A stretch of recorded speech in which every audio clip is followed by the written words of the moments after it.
Ladies and gentlemen, may I ask us to please rise as we are going to sing the national anthem, the South African national anthem, and may we please stay raised when we sing the AU anthem, please. If we may all rise for the anthems.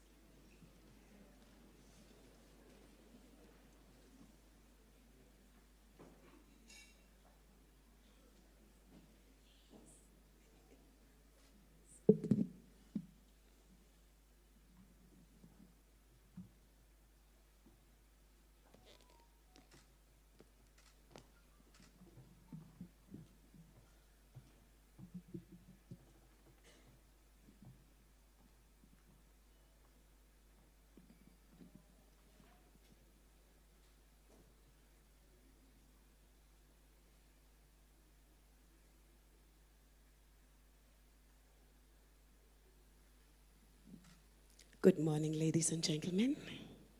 My name is Kanyo Mapumulo, all the way from Durban, eThekwini, where I come from. I'll be singing national anthem for you. I would like all of us to sing our national anthem.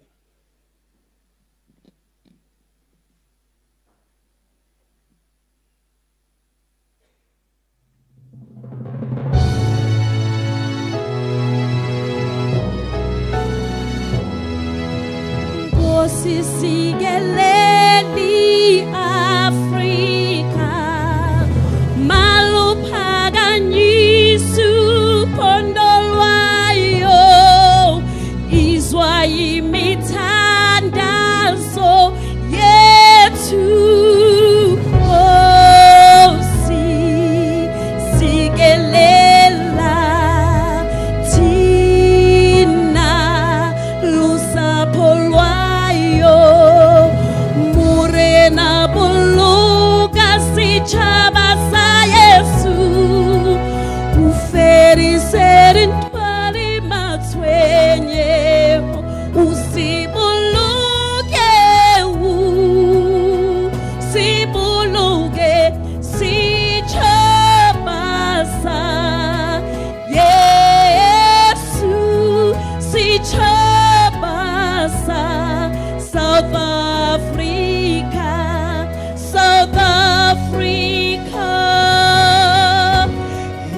blow van ons hemel, die van ons heer. Ons heven rechtes van de kranse antwoord heer. Sounds they call to come together. United we shall stand.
one more song that talks about my beautiful country, South Africa. You may sit down. Thank you.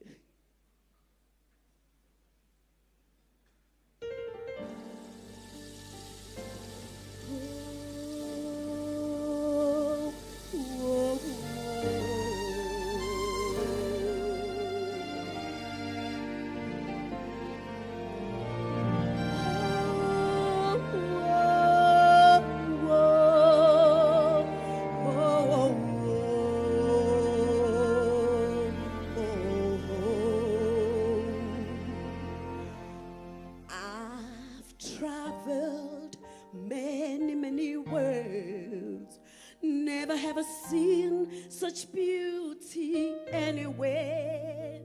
South Africa, my home, my being, my pride. Oh,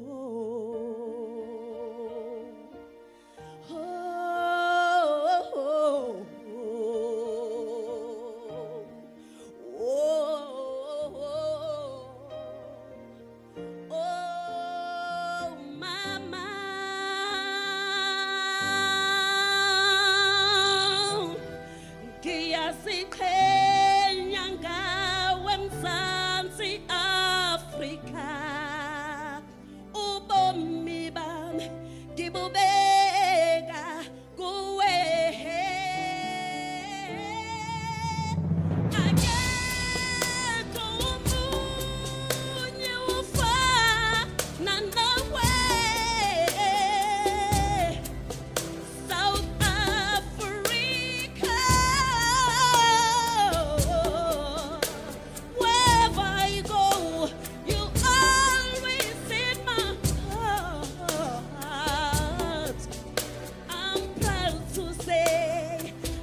Thank you very much.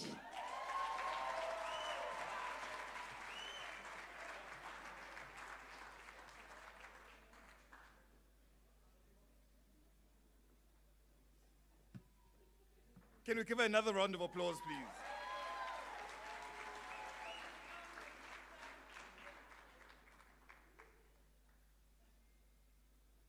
You know, as they're about to put up the next video, when I saw your name, Kanyo, I thought you were going to sing Just Us.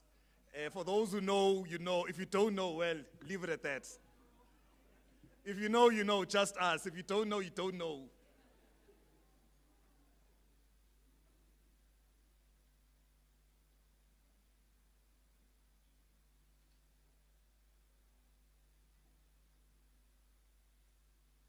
So, ladies and gentlemen, while they are putting the video up, let me just make some acknowledgements. Firstly, welcome to all of you, and thank you very much for joining us. The Vice Chancellor of the Tshwane University of Technology, Professor Tinyiko Maluleka, the Chancellor of the Nelson Mandela University, Dr. Geraldine Fraser-Muleketi, the leadership of all academic institutions which are present here today. I'm led to believe that we've got representation nationally, continentally, and internationally.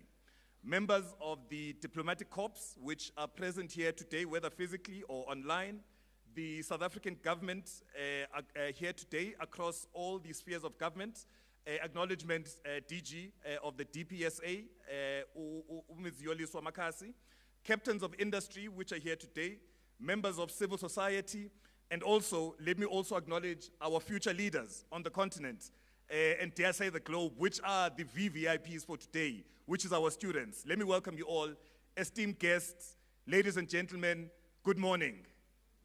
Ladies and gentlemen, good morning. After that performance by Ukanyo, we are not going to be having the energy levels going to good morning. Ladies and gentlemen, good morning. You know, the beauty about having the microphone as a program director is that I will not leave this podium until my demands are met. So when I demand that good morning must be done properly, I believe in me, I will demand it. So I'll say good morning once again. Thank you. It sounds like we're back in a tertiary institution.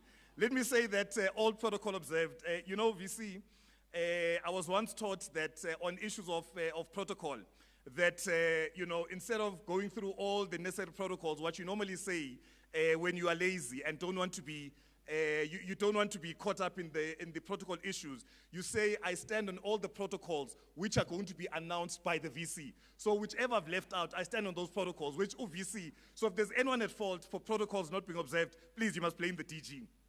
I mean, you must blame the VC. Ladies and gentlemen, as the poster says, my name is Andile Stofile, lona ke nguChisana, nguSithathu, nguNdebe, nguKhopoyi, nguNkomo Zibomvu, zingamnyama ziyaqhelwa. I've got the pleasure of being your program director for today, and I'm certainly looking forward to it. I'm quite excited, ladies and gentlemen, by being invited to be part of this conversation, which I deem, when I read the brief, and I have been part of, you know, the past two ones, where, dare I say, these are futuristic and also very progressive conversations, because from an IFO point of view, which is the Institute of the Future of Work, I'm led to believe that the aim is to do the following, amongst many.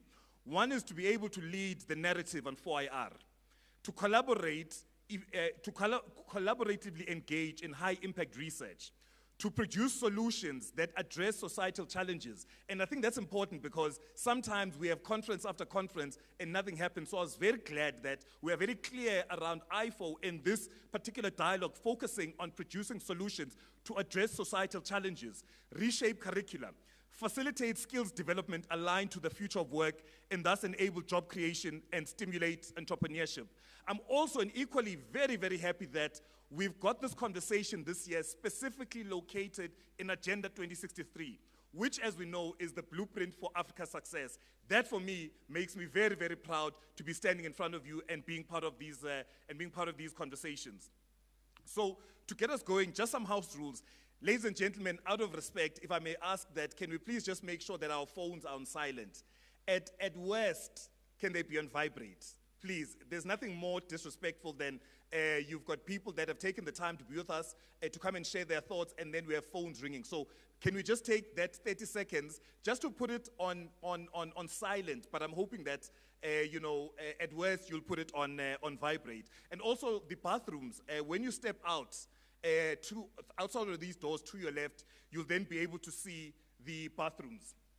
So to kick us off then, we would then like to welcome the Vice Chancellor of the Tshwane University of Technology in the welcoming address, which will focus on higher education, which will focus on higher education's legacy in Africa's global positioning and charting a way forward. Ladies and gentlemen, can we please give him a round of applause?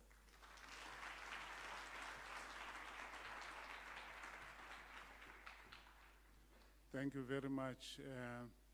Program Director, in all my speaking life, I have never had someone do the protocols as fluently as you did, which means I will not have to do it as meticulously as you did. But I do want to acknowledge a few people. I will not be as extensive as you have been. When we were outside, I was greeting Dr. Geraldine Fraser-Muleketi. She said something, and she doesn't know it. She doesn't know what it has done to me. She said to me, I came here because of you. I am so busy, I didn't want to come here. You know what that means? Here is someone as accomplished as she is. Someone I have looked up to for most of my adult life. And for her to say that she is here partly because of me, I melted. I didn't know what to do. I am so happy to hear that and so humbled. Dr. Geraldine Fraser-Muleketi is the Chancellor of the Nelson Mandela University. She was very quick to point out that it's not a powerful position. The position of power is that of the Vice Chancellor. I'm not so sure. She is also the chair of the UN Committee of Experts of Public Administration. She's chairman of Tiger Brands. She's independent director at Standard Bank Group, and many other accomplishments. It's an honor to welcome you in our midst. I also wish to welcome the DG of DPSA, Ms. Yoliswa Makasi. I see that she has a bodyguard with her, Mr. Nico Mabunda, also from the DPSA. I wish to welcome also Professor Guyo from Midlands State University in Zimbabwe. There is also Professor Bukosi Marivate, the only person who comes from my village. He will speak in the afternoon. I believe he may not yet be here. There's also Dr. Brigadier General Kamfer from the South African National Service Institute. And as I said, I will not go through the extensive list that I have been given here. But one person who will not forgive me for not mentioning them is Dr. Chilidzi Madzivandila, my fellow planning commissioner. We serve in the planning commission together, one of the most patriotic South Africans I know. I haven't seen Mr. Sipongwe Ma from the Competition Commission, but I would like to acknowledge him.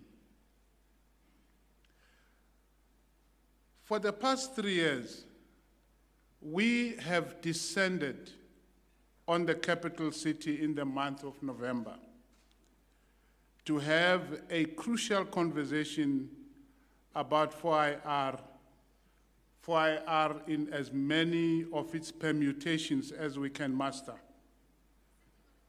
to consider how 4IR is changing our world, to consider how it is changing us, the way we walk, the way we work, the way we learn, the way we think, the way we communicate, the way we transact, and the way we engage. If you don't know how it is changing the way we walk, you should watch a TUT student walking. You will know what the 4IR walk looks like. And each year we have been able to convene just the right type and the right number of experts, thinkers and practitioners. When I look at the lineup of speakers and discussants for the 2024 4IR dialogue, there is no doubt in my mind that, you know what, we have done it again. We are in for a feast. Mine is not a keynote speech, but brief remarks, which I was told must quickly simmer down to a word of welcome. Nonetheless, let me share a few thoughts on how higher education may keep becoming more and more worthy of a veritable legacy with potential to influence Africa's positioning in the world. To begin with, higher education should come to terms with the fact that while it still plays a central role, it no longer owns the exclusive copyright to research and training or to higher education itself. There are many other role players in the higher education space. There are many new kids on the block. There are many disruptors. I would suggest that in the 21st century, it is through partnership with other role players that higher education can effectively execute the mandate which was initially thought to be exclusive to it. The model of higher education in terms of which students are withdrawn from society and locked up in hermetically sealed campuses, classrooms, and laboratories, only to be unleashed into society and industry 3 or 4 years later, that model has long been found to be grossly inadequate. It has long been found wanting. So has the epistemology, the philosophy of education, and the pedagogy behind such a monastic model of education. If higher education was a person, I would say to him or her, hey buddy, you wanna influence the global positioning of Africa? Of course you can, but you must also ditch expired models and modes of delivery. 30 years since South Africa became a democracy, and 20 years since the emergence of comprehensive universities, universities of technology, and national universities, the time may have come for us to take the next logical step, namely that of insisting that the walls that separate universities from society, from industry, from business, big and small, from government, from state-owned enterprises, those walls must come down. None of the stakeholders can afford the walls anymore, even though President Trump has just been elected. He loves walls. Nor can we afford the latent but stubborn Luddite approach to the relationship between higher education and technology. The philosophical and literal walls that stand between university education and the 4IR must come down too. Any qualification, regardless of field or discipline, that has not been thoroughly soaked in 4IR will probably not be roadworthy for the byways and the highways of the 21st century. And yes, the walls that keep women out of certain disciplines and out of leadership positions in the academia, those walls must fall too. the walls between university education and entrepreneurship. All university graduates, whether they are graduates in management sciences, in science, in engineering, in finance, in economics, in business leadership, in education, in the humanities, and in social sciences, all university graduates must have entrepreneurial intent and entrepreneurial flair, as well as entrepreneurial capability. I say this not only because of the cliche that says the job market requires that kind of graduate. No. I'm saying it because the so-called job market itself is being shaken to the core. It is being transformed fundamentally. Just like universities once thought they alone could teach, search and research, the job market once thought that it alone could employ and it alone could dictate and shape the nature of work. Well, not anymore. The future of the job market is no longer what it used to be. The job market is no longer the self-sufficient know-it-all of whom the Amaswazi would say, ngumatati tonke kute angakwatiyo. The job market is no longer the mini-god that it once was. It too is vulnerable and often confused by the changes that come with the 4IR and AI. It doesn't even know what jobs it will need in the next 10 years. If industry and the job market were a person, and I was the other person called university or higher education, I would say to industry, don't worry, baby. Hold my hand and let me hold yours. We are in this together. United we stand, but divided we fall.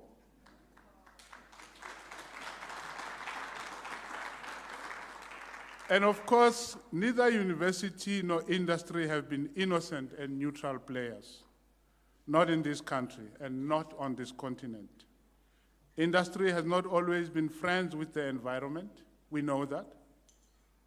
Industry has not always been friends with the local communities. We know that. And if industry had always been friends with workers, Karl Marx and Frederick Engels would never have been famous. Similarly, had universities never behaved as elitist foreign bodies, there would be no need to speak of indigenous knowledge systems and the retrieval thereof. So, for us to become owners of a legacy that can influence Africa's global positioning, universities must appropriate 4IR and AI in creative and contextualized ways, ways that will not deepen, but ways that will ameliorate social stratification, economic exclusion, gender and race discrimination, among others. In fact, both universities and industry must play their part in sustainable development and in the restoration of relationships. That is the point of the National Development Plan. That is the point of the AU Agenda 2063. That is the point of the UN Sustainable Development Goals. Now, as you know, Africa is home to some of the oldest universities in the world. Timbuktu, Al-Qarawiyyin in Fez, Morocco, Al-Azhar in Egypt. But we can't wallow in the glory of the past. We have to create universities that are able and fluent in AI.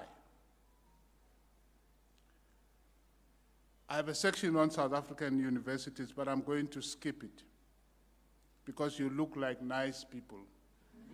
So I'm not going to assault you. But even as we speak about Africa, We must be careful to take note that Africa is not a country like China or India, even though China sometimes talks of Africa as if it was a country, and so does India. We must remember the words of the Sierra Leonean academic and physician Abiose Nicole, when in a long poem he wrote, and I just quote a few lines from it, "You are not a country, Africa. You are a concept fashioned in our minds, each to each, to hide our separate fears, to dream our separate dreams." Africa should not be homogenized or romanticized. As we seek to build partnerships between universities and industry and business and government, no stakeholder should be romanticized, not even the 4IR and AI itself.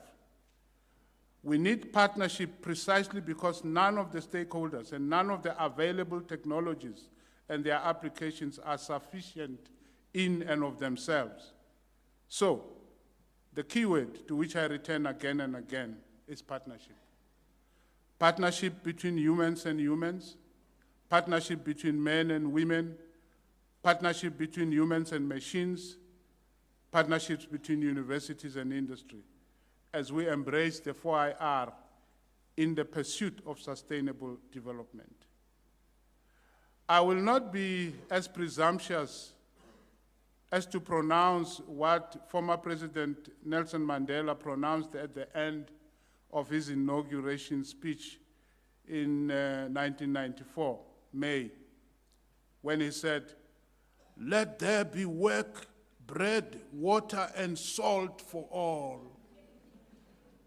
But me being a mere mortal, I can only say to all the speakers, panelists, and participants, let there be debate, dissent, provocation, and the invocation of 1,000 new ideas.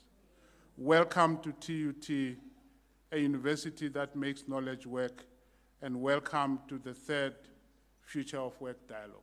Thank you.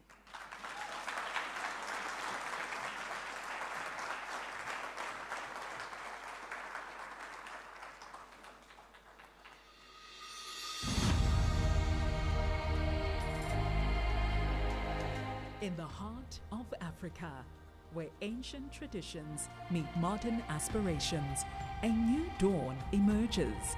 A dawn where collaboration, innovation, and resilience forge the path to a future-ready continent. At the Tshwane University of Technology, the seeds of transformation are sown. Through knowledge, research, and problem solving, we are cultivating future-ready minds. The Institute for the Future of Work leads the charge, navigating the tides of the Fourth Industrial Revolution. Here, ideas flourish and solutions are born to meet Africa's unique challenges. Collaboration is our cornerstone. From government halls to grassroots communities, we unite diverse voices to craft strategies that not only bridge divides, but also builds bridges to prosperity, transforming ideas into impactful solutions. Together, we nurture the spirit of entrepreneurship that drives Africa forward. This is our vision, a thriving, integrated Africa, standing tall on the global stage, propelled by innovation and unity. A continent where every citizen, every idea, every partnership matters. Join us as we collaborate, innovate, and thrive.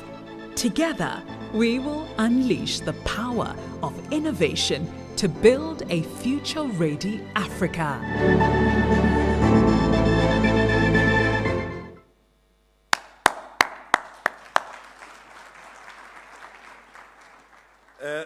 Thank you very much, Prof. Prof, I'm now, I feel when I was just looking at the program and also some of the delegates that are here, you've got more Prof. When you're in an academic fraternity like this, you've got doctors, both Dr. Geraldine, you've got, you've got all of those things. And then there comes Andy Lestofile with no doctor behind him. So I suspect that there is, Achimoroka, the one who used to act on Generations. He was in the publications recently because he got an honorary doctorate from some church.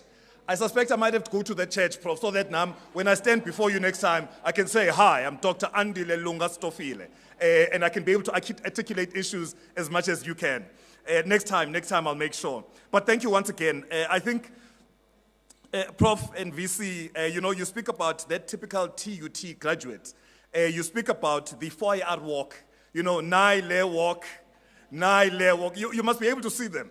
You must be able to see them, and this is what really this conversation today is about, and also going forward, is to make sure that the graduates that we produce, are they relevant in this modern economy, or are they not relevant? Because it's one thing to chuck out numbers. It's another thing to chuck out quality rather than quantity. And so these are the issues that we're going to be deliberating. So without further ado, let's then please welcome the Director General at the Department of Public Service and Administration, Ms. Yoli Swamakasi, who will be doing an address on innovation and the future of work, building African channels through collaboration. Can we give her a round of applause, please?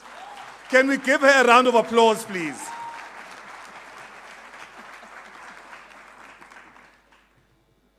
Thank you so much, Program Director. I am not a doctor yet, but it's on the way. And I don't have that one of Achimoroka.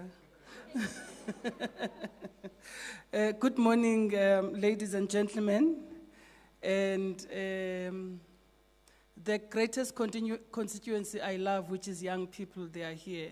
So I just want to just greet the students of the university. I believe most of them are still young and energetic. And I do want to obviously stand on all the protocols that were perfectly acknowledged earlier on. And my leaders in attendance, obviously Mama Geraldine, the former Minister for Public Service and Administration. I can still remember her, how she used to put us in order when we were younger, and she was the minister. With her permission, I'm going to share this story. Whether she's permitting me or not, I'm already here, so I'm going to say it either way. So I remember one time we went to New York. She was leading the delegation, and she used to call these evening meetings every day. She wants us to come and report on what we have done at the UN. And we also wanted to go shop. So we used to take turns to go shop. Others will go sneak out. Others will remain in session, so that when we come back later in the evening, we were able to share notes and report, all of us.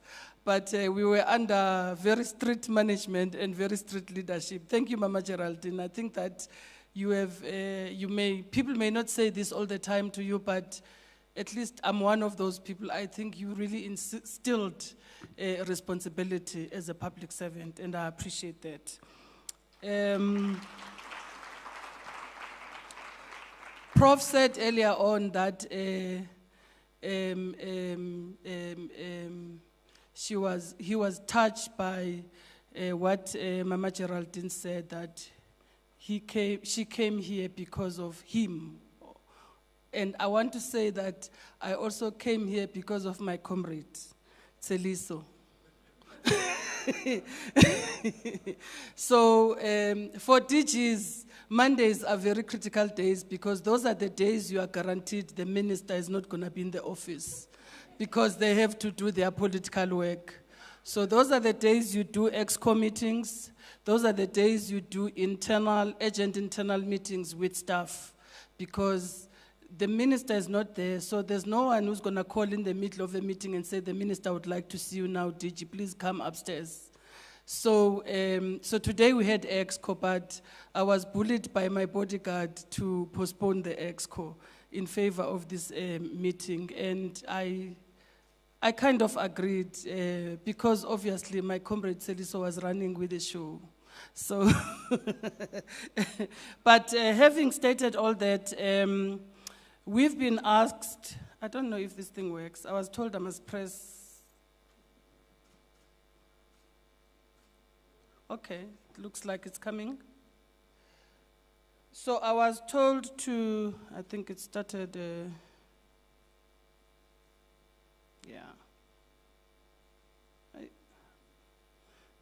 forgive me, I'm kind of in that generation in the middle, trying to identify with both generations or with all generations. So I was asked to just speak on innovation and future of work, building channels through collaboration.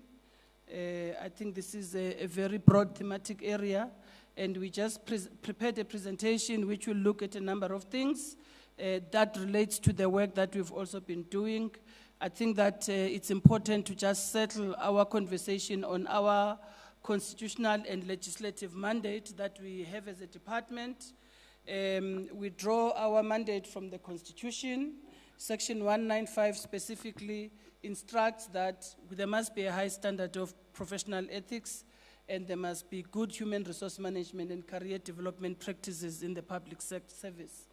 And the Public Service Act, which is a legislation that emanates directly from that constitutional mandate, also looks at how we build the role of the MPSA, specifically Section 3.1 of the legislation talks to that role, and there's a number of things it raises, but it's around setting norms and standards for the purpose of this conversation, focusing on human resource management issues, focusing on innovation and electronic government. We also have the Public Administration and Management Act, which really is a step towards this idea of a single public service, where there's seamless coordination and interface between national, provincial, and local government specifically. And then, therefore for us, issues of innovation, issues of electronic government, issues of a professional and ethical public service are very critical and a requirement that we have to deliver on. I just thought I'll share some basic statistics about the public service, just to give you a feel.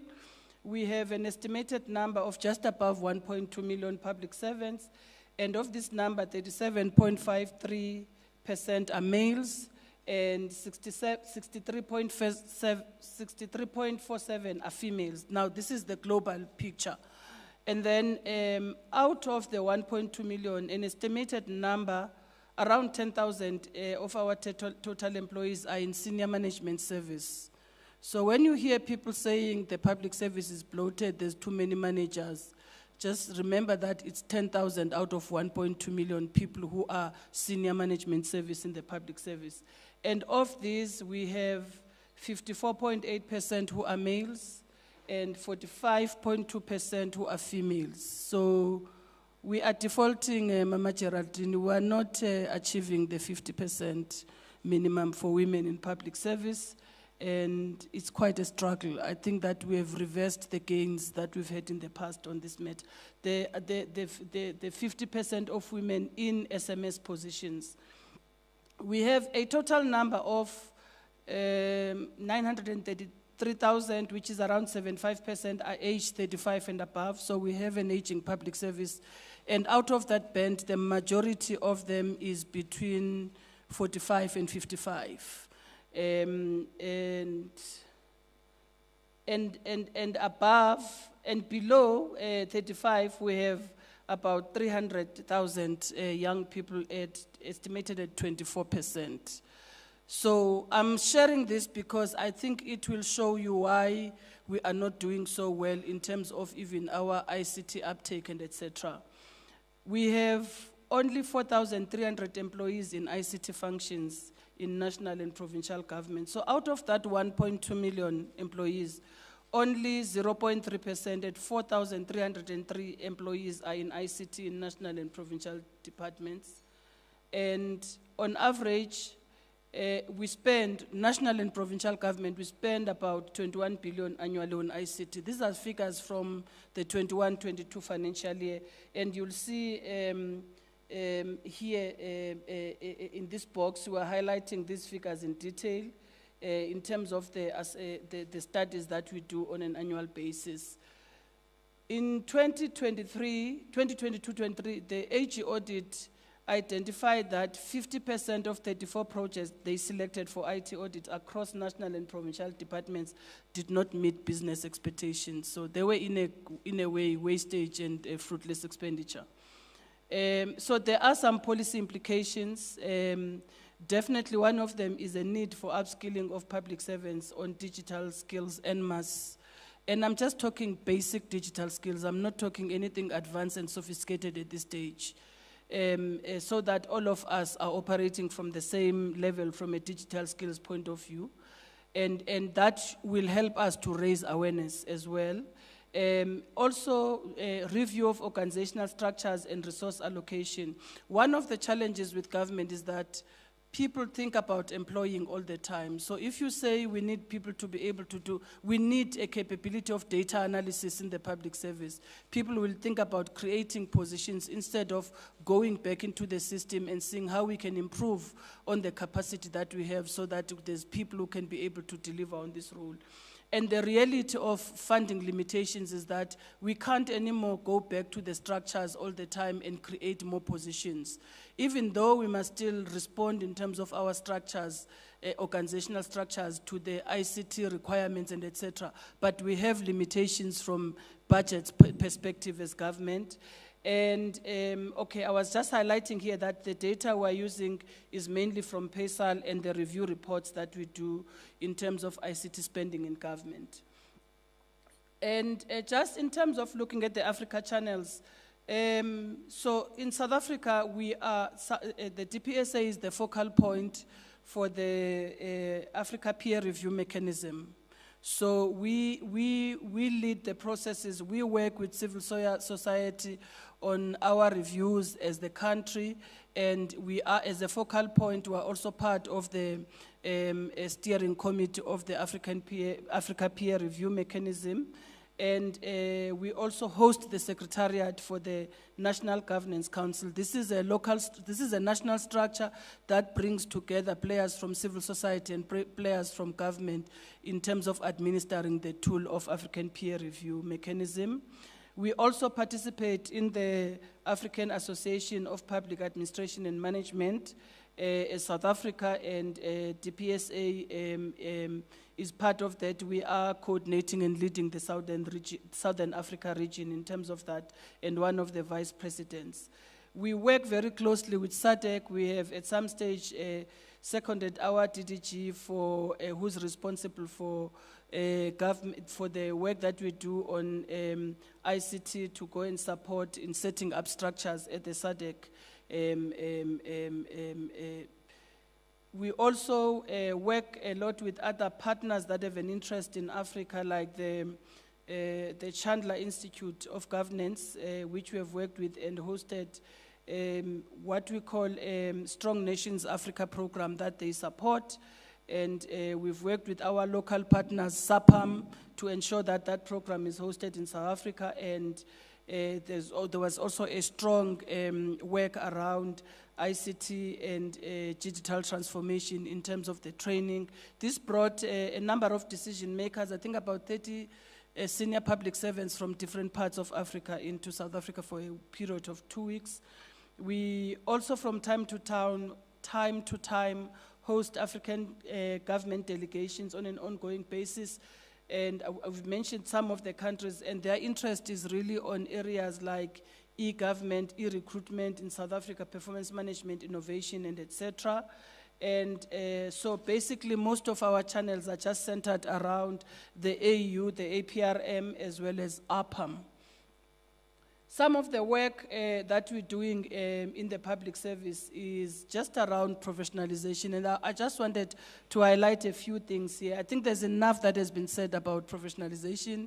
Now we must just work, we must implement. I saw VC, the article from Prof. Masemurule yesterday in Sunday Times looking at professionalization, and I was just laughing as I was reading it about some areas where he is permanently naughty on. I will not repeat them here, but a very beautiful piece of work.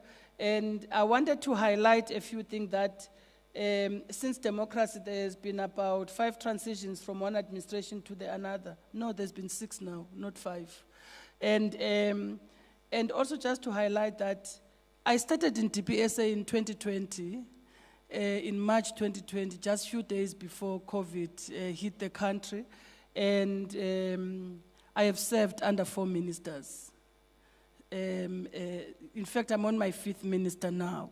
So from a point of transition and a point of stability in terms of government programs, it becomes a challenge at times. There's been, when we're counting, I think we counted up until since democracy, about 13 ministers or so that have been in and out of DPSA. Probably the longest serving would have been Mama Geraldine.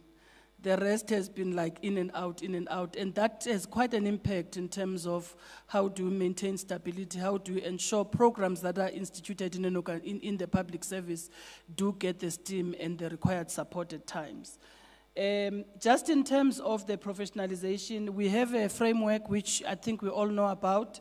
Now we are, and this framework is built on the work that has been done in the past. There's been work done around the move, the creating the SMS, the senior management service in the public service, which also was signaling also the work that was being done in terms of professionalization at the time in government to where we are now, where we have a framework that has been issued. We also had the Batupile White Paper, which has also really signaled very clear stance in terms of transformation, in terms of improving service access by our communities.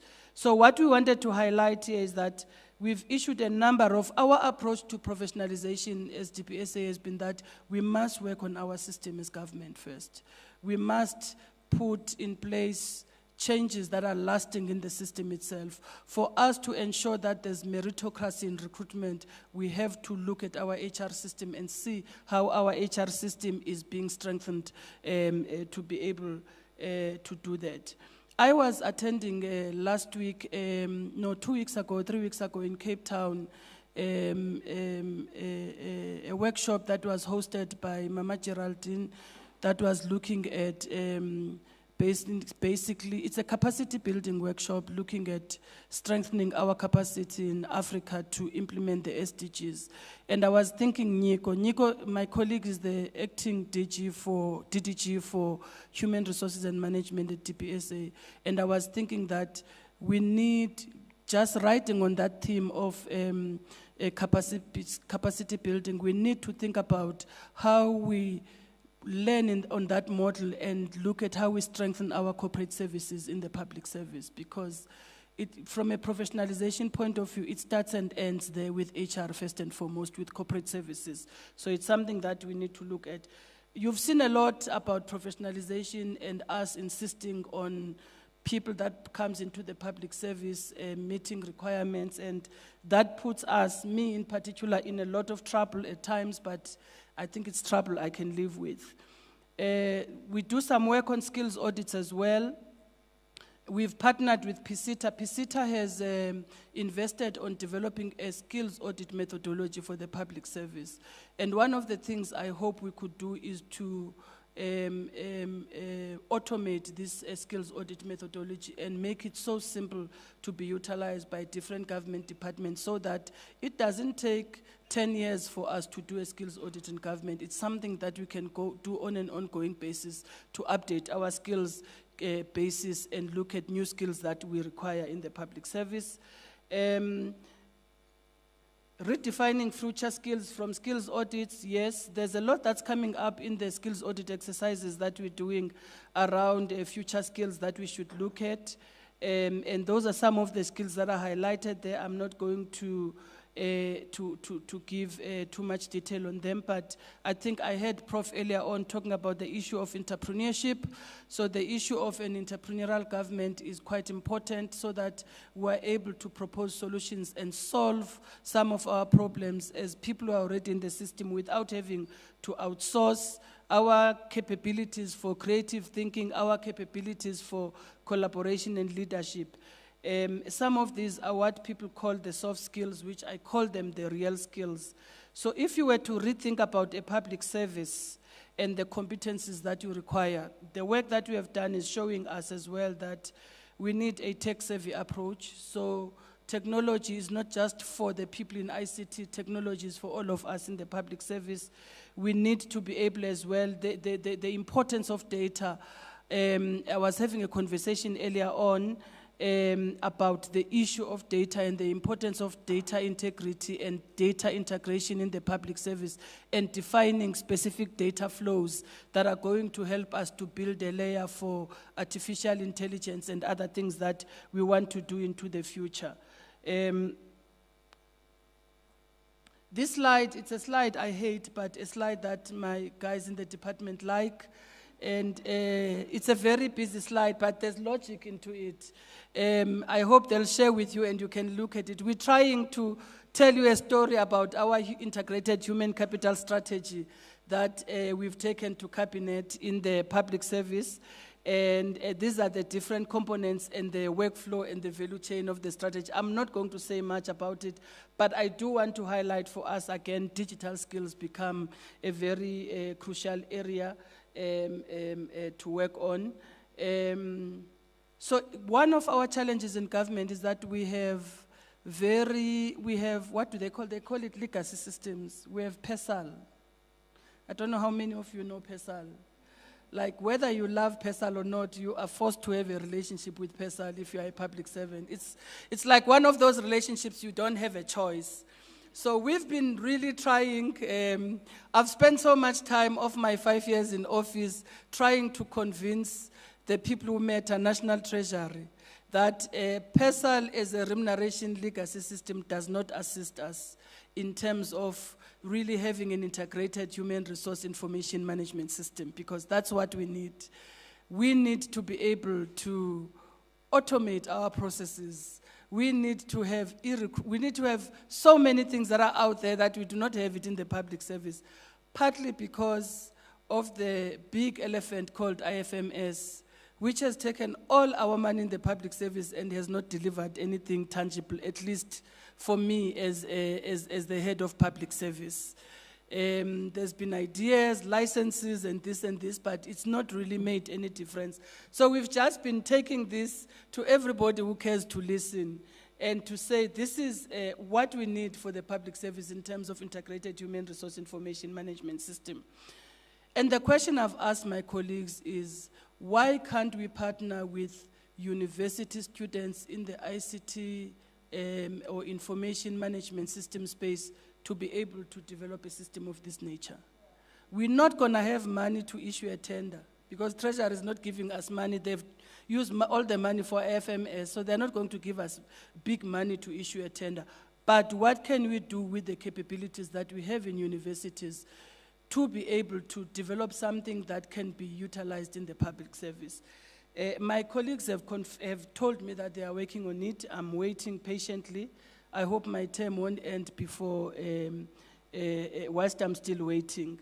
Just as my last slide, in terms of the next steps, for us, partnerships are very important and collaborations because we really have limited budgets. Sometimes I always look at colleagues in the office, like, no, we need this structure, we need this.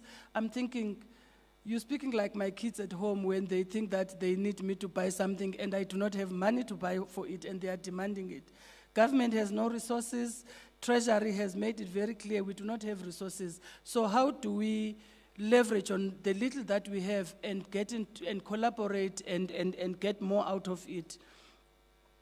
We need to ensure that managers and the public service is ready to welcome Gen Z. I get so confused. I was reading about Generation Alpha yesterday.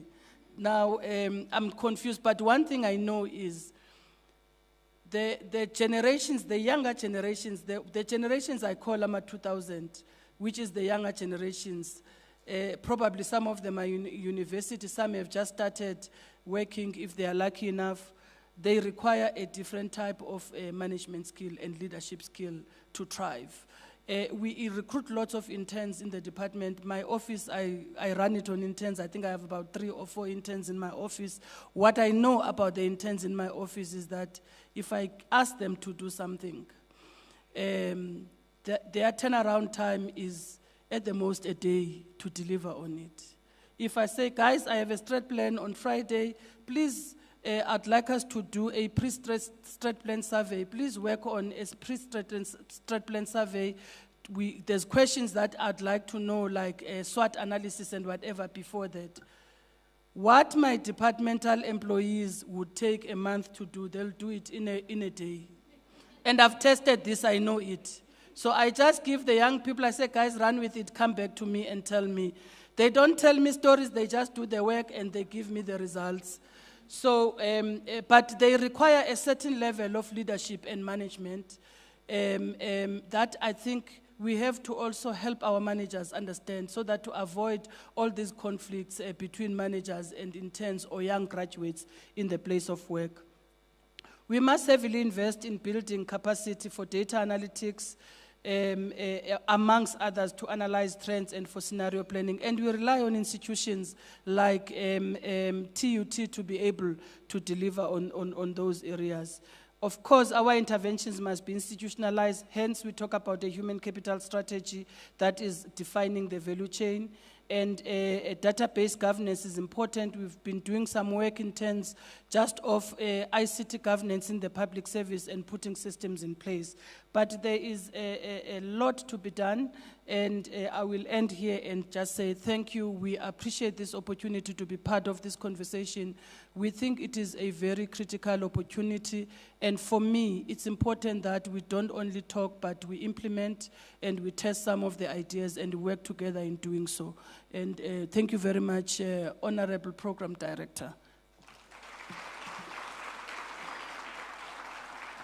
Apologies, I didn't look on this side because I was focusing on that. I apologize.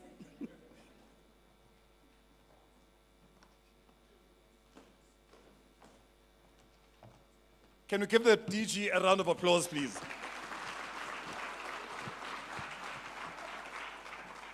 No, you know, that round of applause is not very encouraging. It's a very, very weak round of applause. Can you give her a round of applause, please? Thank you. DG, I loved the slide where you spoke about how do we rethink the public service for modern society. Now, I just want to, and you spoke about, welcoming Gen Zs and all of these things. I just want to just give you a story why all these things become important. So once upon a time, I used to work for a multinational. I won't mention which name. Now, this multinational is specifically in the ICT world. So we go and, you've got executives from, all across. They've come to visit the country. Now, we went to visit this particular district municipality. Again, I won't mention which one. We go and visit the district municipality. Now, we are, when we get there, we are taken into the council chambers. In the council chambers, you've got the mayor, you've got, everyone. The full council is there. Now, here was the surprising part. I've got a very high-powered delegation on this side. There's a high-powered delegation on that side. The executive mayor says, now let's take Ustofile as one of the people that are there. Executive mayor says very confidently, and now you must imagine that the suit is like this, Mos. Nomkaba is like that, so everything is in order. So he says, Stofile, and very, very proudly so, we've got executives from company X coming from overseas. Please bring me my 4IR, please. Show them I've got 4IR, bring it. Now I'm thinking, this 4IR, Mos, it's almost as if they're saying, bring me a cup of coffee. And while you bring a cup of coffee, just bring me a 4IR. I'm saying this deliberately because DG, unless, you can imagine when you've got a Gen Z, and I'm a 2000 and you're saying, and then you go and say to this Gen Z, bring me my 4IR. Imagine the embarrassment when you have that, So let's hope that the modern skills force that we have and the modern public sector that we have is not going to be the one that says, bring me my 4IR, but rather say that this is how emerging technologies, enabling technologies, leveraging 4IR, this is how it's enabling the public service. So once again, DG, thank you very much for that address. Just some announcements. Ladies and gentlemen, you'll see that on the tables, there'll be programs. There's papers with a QR code. This is where your program is, so you can follow us there. And also, please, follow us on social medias. Please like us, do all of those things. This is, we're in that age. Gen Zs, millennials, all of those things. We're there, so please make sure you do that. Again, I'd just like to re-emphasize that there is ablution facilities. So you can imagine if you are in a plane, they say, you go straight out the door, you take a left, and then you'll see the ablution facilities on the left, but equally there's also ablution facilities on the right. So please, make sure that you are able to find yourself. I've then got the privilege of welcoming onto this platform Dr. Geraldine Fraser-Muleketi, who's the Chancellor at the Nelson Mandela University, who will be providing an address on the Continental Collaboration for Africa's Inclusive Economic Growth, Harnessing Emerging Technologies and Skills for the Success of the Africa Continental Free Trade Agreement. Can we please give her a round of applause? No. Can we please give her a round of applause?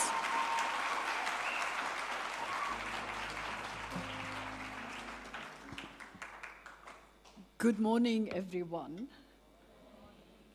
I'd like to particularly acknowledge the VC as well as the Director General of Public Service and Administration. I'd also want to acknowledge visitors that have come from far-flung places, it seems like across the Limpopo, and welcome here this morning. So seeing that people started with disclaimers and seeing that the VC exposed me, I thought that I should explain myself, lest anyone in this room feels that I disregarded everyone else except for him, and let me explain. I looked at the concept note, and I looked at the participants, and I thought to myself, but you have from amongst the best brains on the continent in this room.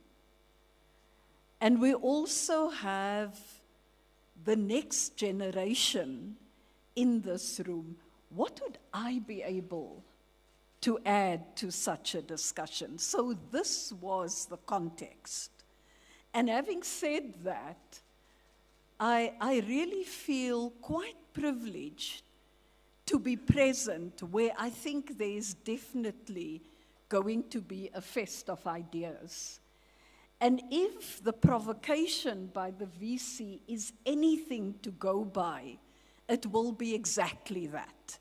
Because he's encouraged us to almost effectively, you didn't use the words revolution, you just sort of stopped short of that, but effectively provoked everyone to engage, to differ, to agree, to disagree.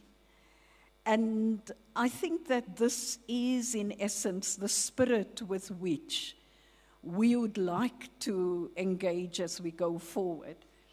So I'm not going to go into detail on the African continent. I'm not going to give a comparative. I will simply raise some strategic questions. I hope they'll be strategic. And I will also, at this point, have a further disclaimer and say use the DG's input effectively as a case study of an African country. But bear in mind that Africa is not homogeneous by any stretch of the imagination, but there are certain aspects of principles, of approaches that are universal, and that's what one will and can draw on. So I'm going to start by reflecting a little bit on Agenda 2030. And I must say that Agenda 2063, to a large extent, informed Agenda 2030. Many do not necessarily recognize that, but it was almost a precursor. And it was actually the African continent, led by President Johnson Sirleaf and a committee that was set up, that developed a focus and an input that very clearly ensured that there was a strong Africa position in what informed 2030. And it's from that point of view that I'd want to draw on that first. But I'm also going to draw on the work of one of the professors that will be speaking later today. And I'm just trying to get his name so that I don't misrepresent in any way whatsoever, but also just to acknowledge the fact that there is quite extensive work being done in this area that you are grappling with today, and we are grappling with, not just as a country, but as a region as well. And now, of course, as it goes, you know, my finger's going to take a long time to get to where, Professor Vukosi Marivati. I may be mispronouncing his surname a little bit, but I'm also going to draw on the work that he's been engaged with over a period of time. So let me start in one place first. And I start by saying that we should ask ourselves whether there is the right signal or a clear signal that comes from the highest levels of government that ensures that the Sustainable Development Goals and poverty eradication are priorities. Because at the end of the day, if you're reflecting on AI, and when you look at the future of work, you're looking at it in the context of dealing with challenges we face, and a challenge that we face on the African continent, particularly. So the reason I raise that is because at global levels, if we are to look at the gatherings of the General Assembly or even the meetings of the African Union, it suggests that yes, there is support. And yet, as we acknowledge that there's been notable progress in national institutional arrangements for the implementation of whether it's Agenda 2063 or Agenda 2030, it's still the report that's been recently done and presented to the UN in September this year depicts a world that's in peril. And this is due to the effects of rising inequalities, and we see that in our country and our sub-region. We see this in conflict, and we can simply cast our eyes across our border to Mozambique at this particular point in time. And I'm just noting one country, but we can look elsewhere on the continent. We can look at the Sudan and South Sudan. We can look at Ethiopia. We can look at any particular point, and we can look at West Africa as well.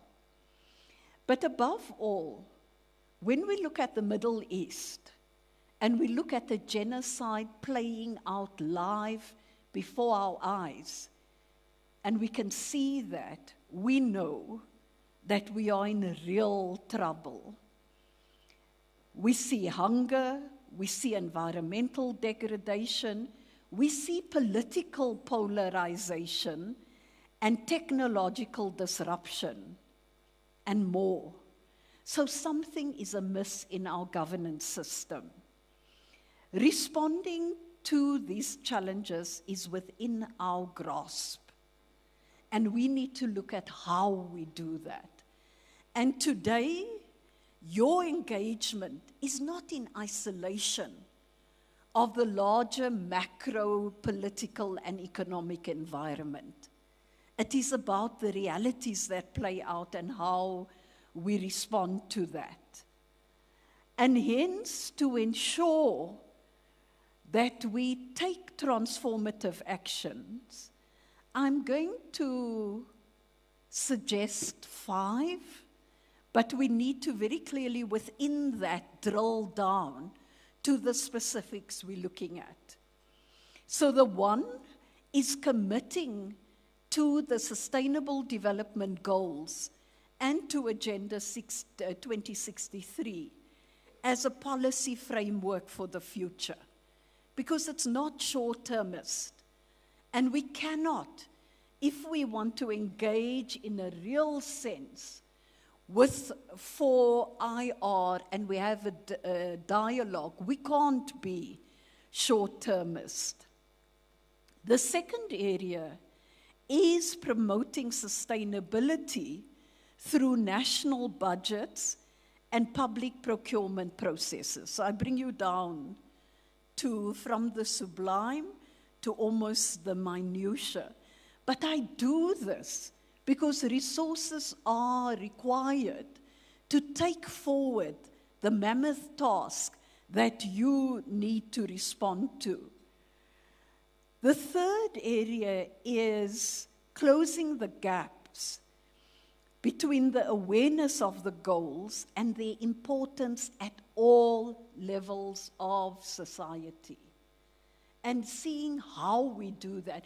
Because I think to many, if you ask someone, so what's this 2030 Sustainable Development Goals?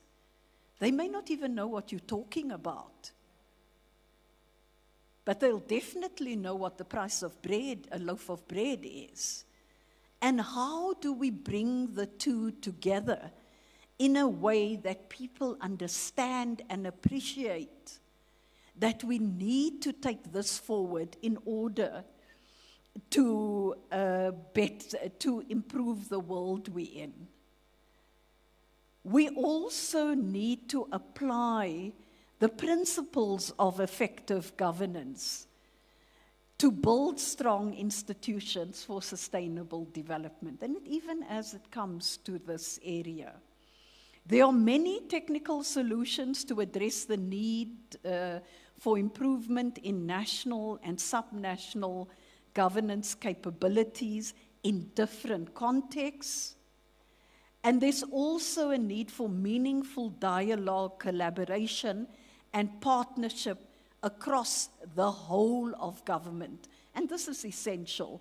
And this is also what the theme of this particular dialogue is built on.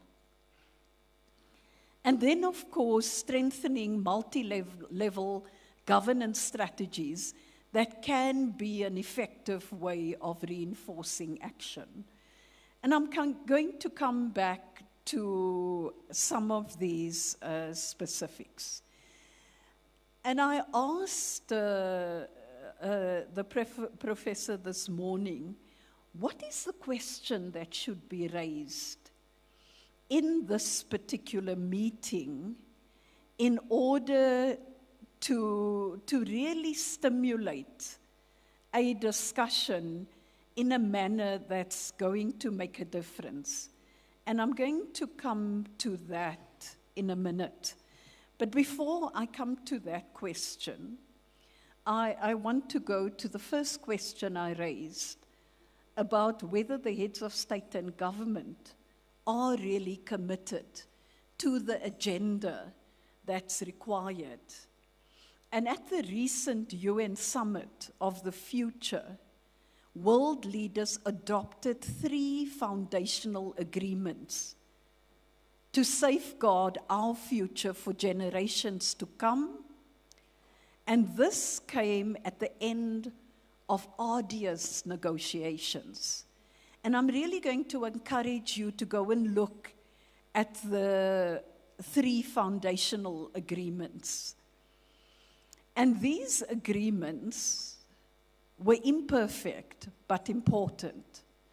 It's 1, the Pact for the Future, the Global Digital Compact, and that one is very important for this dialogue and debate. And then, of course, the Declaration on Future Generations. And this provides an essential basis for action and for stepping up the kind of collaboration we need in a turbulent world. And we've had a side comment about the impact of recent elections and what it may mean. So, under pressure, the world had chosen a path of cooperation, of collaboration. And in terms of this, the summit provided a foundation to fill critical gaps in collective action. And the one gap is around multilateralism. And there's a huge problem, and I'm not going to discuss that. The pact is a blueprint for a more streamlined and effective international system. And what's most important is not what created the fiercest disagreement, but it's what we were able to unlock. And again, I'm not discussing that. A second area is that the financing overall was moved to the forefront of the global conversation. Because we know that the Sustainable Development Goals face a $4 trillion financing gap. And that money must be found. And if we think about it and we look at Africa, the needs of Africa, to me suggest that $4 trillion should come directly to the African continent. And in your discussion, this dialogue, you're going to deal with this because you're going to look at how 4IR will be used in a manner that will constructively take us out of the reality that we are in at this point in time. But we also need to ensure that there is peace and security to take this forward. And that's within countries, between countries, and even globally. And then the global cooperation for a digital age. For the first time, the United Nations has, 80 years after the first programmable computers, 80 years later, has acknowledged that digital technologies has transformed every aspect of our economies and societies. The Global Digital Compact provides a framework for closing digital divides, investing in public digital infrastructure, and transferring technology to those who need it most, harnessing new technologies to deliver global goals and a global governance of artificial intelligence that accounts for human rights. And I'm sure this is going to be part of this dialogue and debate. The third and last area, and this goes to the question raised and to a theme that's come up from the earlier presenters, is that that intergenerational equity and youth leadership are vital to rebuilding hope for the future. And the Declaration on Future Generations matters more than we may even think, because half of the world's population are under 30. And the overwhelming majority of future generations will be born in Africa and Asia, largely in countries that have been historically marginalized in the international system. Improvements in global capacity to think, plan, and act make it possible for young countries to protect the interests of both living and future generations while securing the long-term future of the planet. In turn, the international system will only continue to thrive if these countries make continued and interesting use of it. So the question for yourselves is, how do we integrate young people in the R&D intensive work around our themes? How are we going to do that? And we should consider that for a number of reasons. And I'm not going to raise that because you are out of that. What I do want to emphasize, and this is just a point of emphasis, and again, it comes from the research that has been done to date already, and that is that African AI has always been here, and we should learn from it. There's still much to do, and the question is, how do we experiment and ensure that we chart the way forward? We need, and this has come up as well, a multi-sectoral push and collaborative environment to strengthen African artificial intelligence. And we need, and I come back to a point I raised earlier, we need to increase R&D funding. And I'm pleased to hear that the private sector is in the room, because we need funding from both the public sector and the private sector. And we've heard that funding has dropped quite a bit. On the demographic dividend, I've spoken about that, but I simply want to say by 2015, 1 out of every 4 people on the planet will be African. And this is going to create quite a seismic change. But that change is already starting to register. And we should ensure through this conversation that we allow the African demographic dividend to emerge and come to the fore, and ensure that we use it, because we need to make a difference. And as I draw towards the end, I also want to say, and having been a politician most of my life, sometimes I'm not sure if I fully stepped out of that, and this is a problem that we face. Be careful of simple solutions to complex problems. And I say this particularly as you take this discussion forward. Because, you know, in many instances, both in the public and private sector, people tend to want a solution in a box. And they'll even give you incentives for that. But that's not going to provide the answers required in dealing with complex problems. And as you deal with it, bear in mind that evidence is only one part of a solution.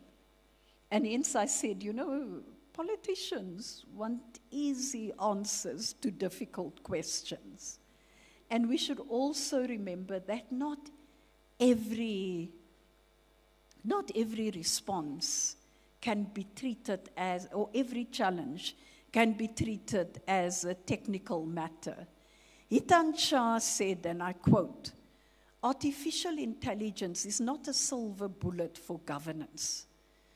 Policymakers must solve the old data problems before applying new tech solutions," close quotes.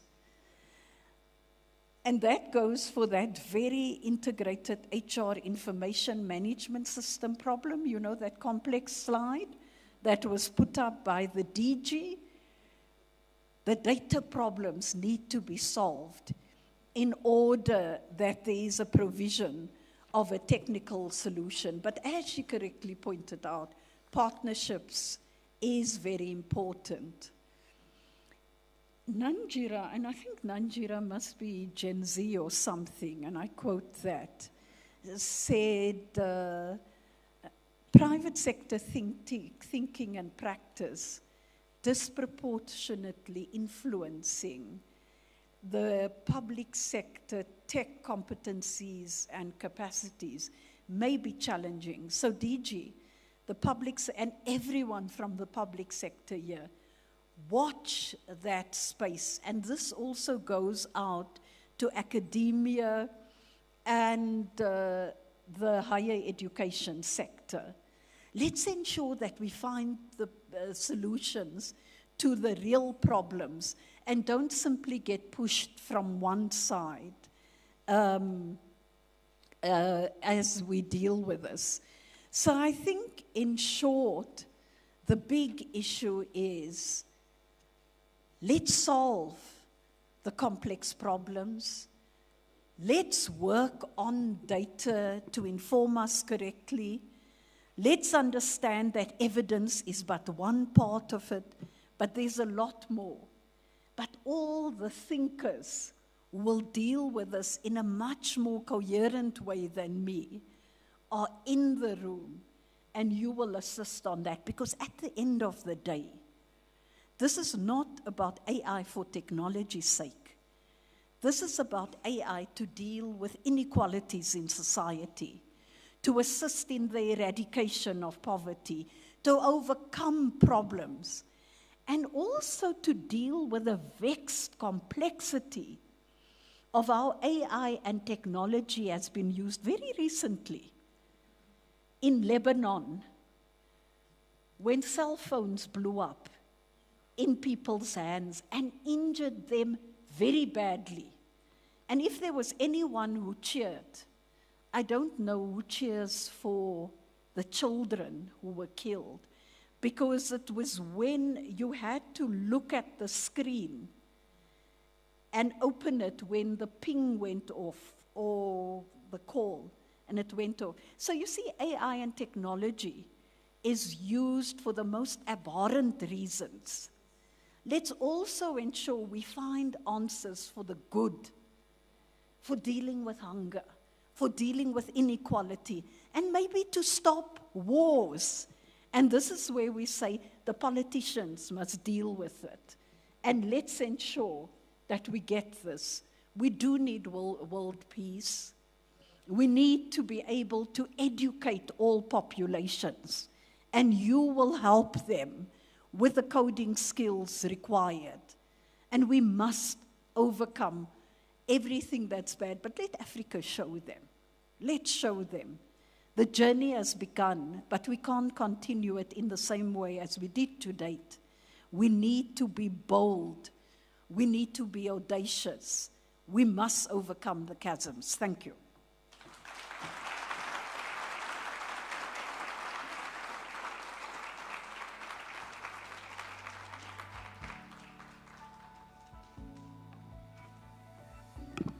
Can we please give another round of applause?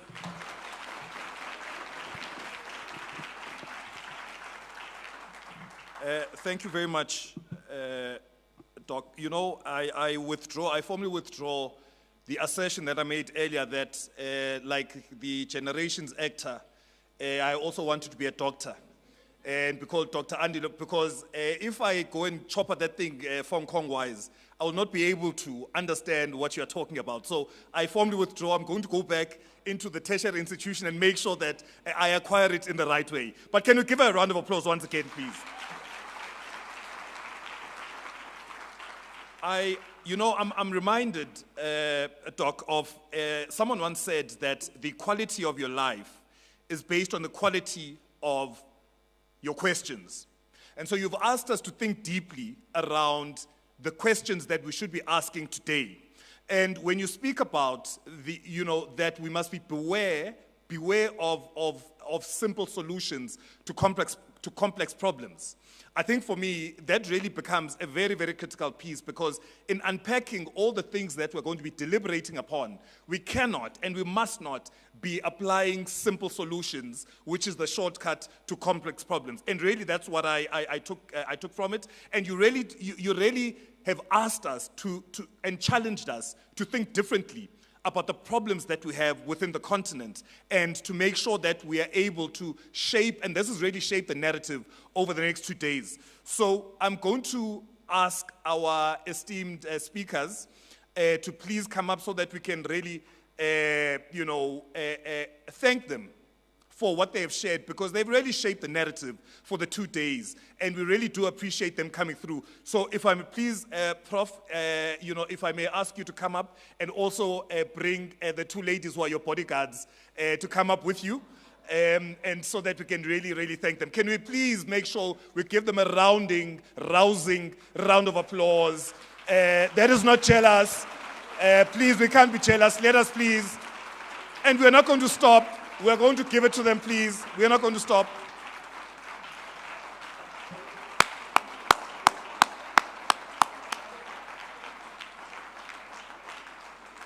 As I said, we're not going to stop up until they're on stage. Please, let's carry on. We're not going to stop. They've won the summers. This is almost like winning awards. They've won the summers. Let's carry on.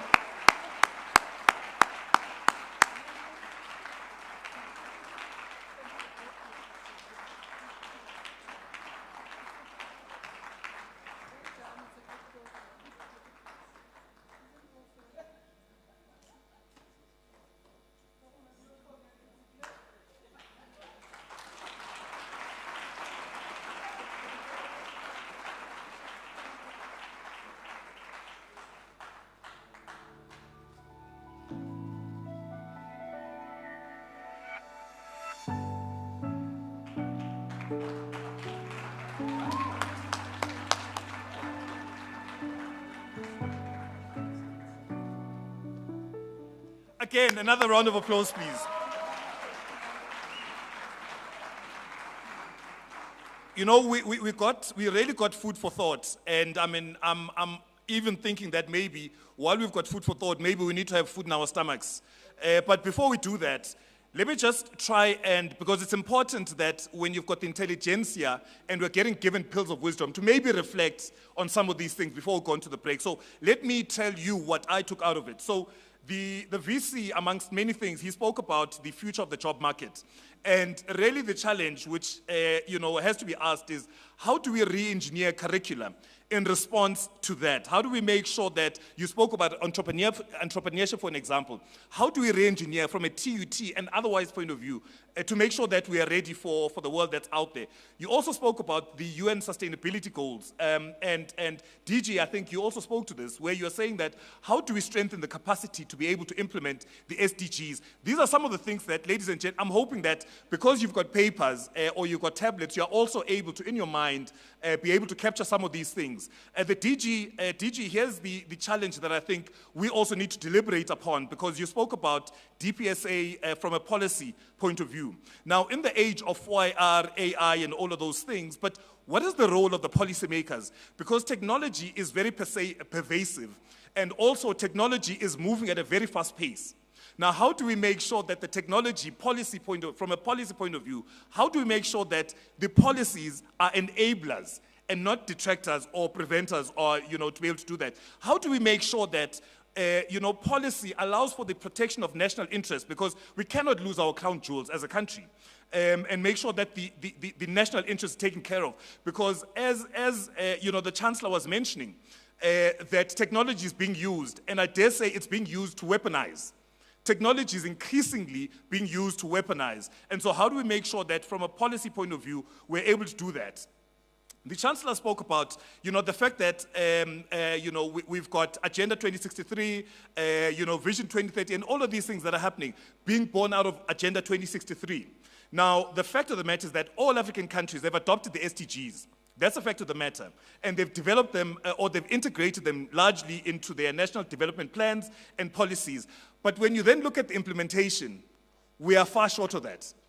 Now, we need to ask the question, why is it that we are far short of the implementation? The policies are great, but we're not doing that. How do we make sure that we're able to align the budgets? As we were told, how do we make sure that we align the budgets to be able to capacitate and to resource these plans? Because again, Africa is not short of policy. Africa, I'll repeat that, Africa is not short of policy. Where we are short of, and we're not short of doctors and professors, where we are short is the implementation thereof. How do we start thinking over these next 2 days around implementation of these policies rather than coming up with other white papers, rather than coming up with other policies? Ladies and gentlemen, let me take a pause there. Those are just my reflections out of what our esteemed speakers were speaking to.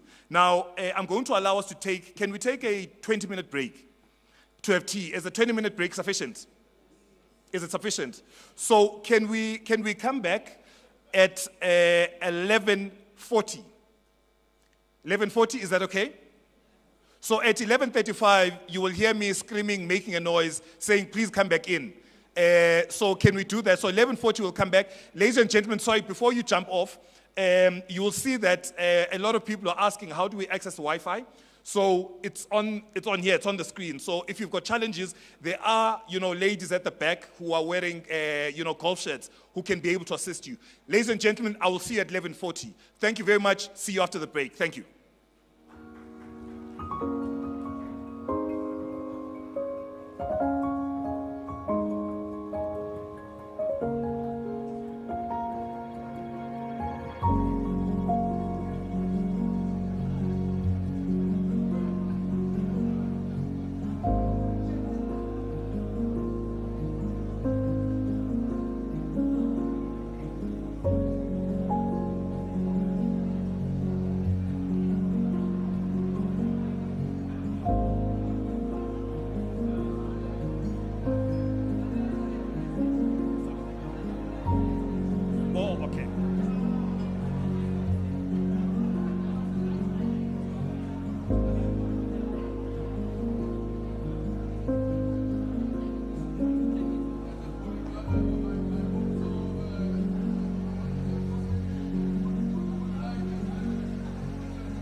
Ladies and gentlemen, can I just ask that we start coming back into the room?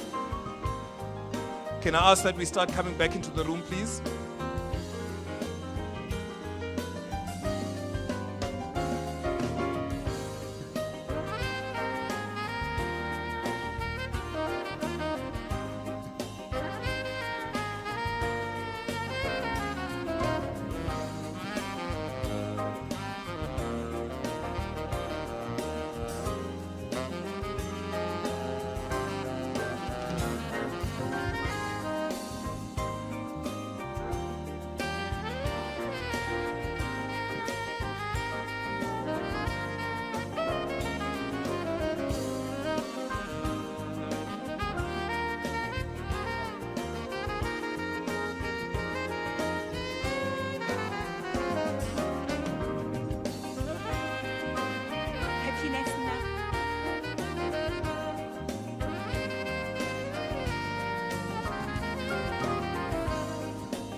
Ladies and gentlemen, can we please settle down, please?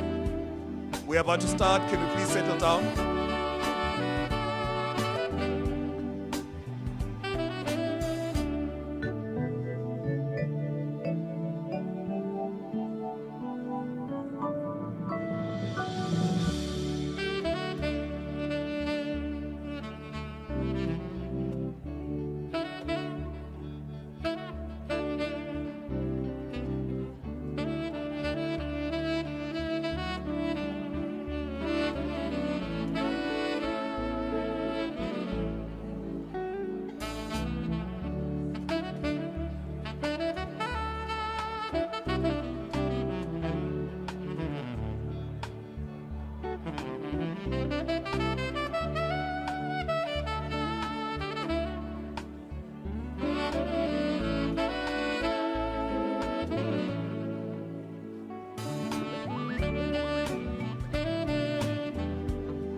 Okay.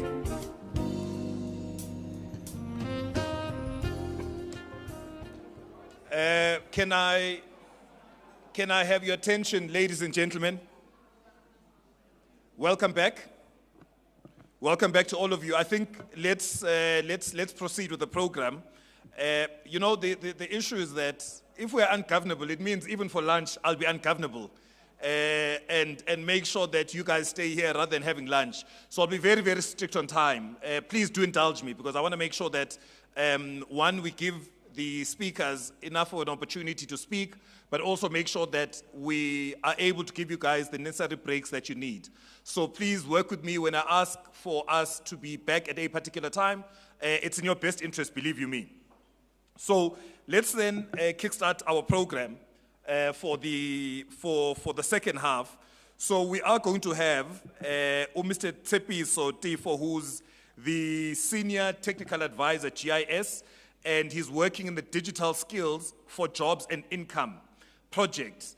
This project seeks to enhance employment opportunities for young people, especially young women, by providing them with demand-led career path training and support measures. As part of the latecomers, please, I will not embarrass you. Latecomers, please. You must please come in and relax yourselves, please, latecomers. We already started the program.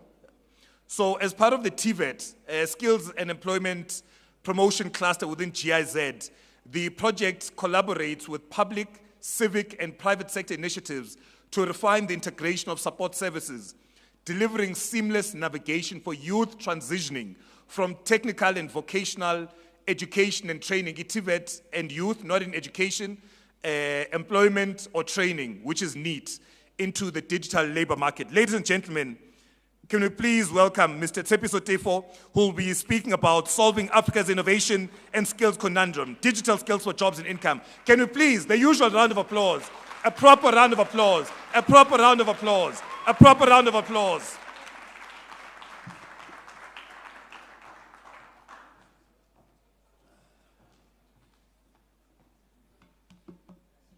Thank you so much, Mr. Program Director. I was told there's a button on the podium to move the slides. I don't have the controller.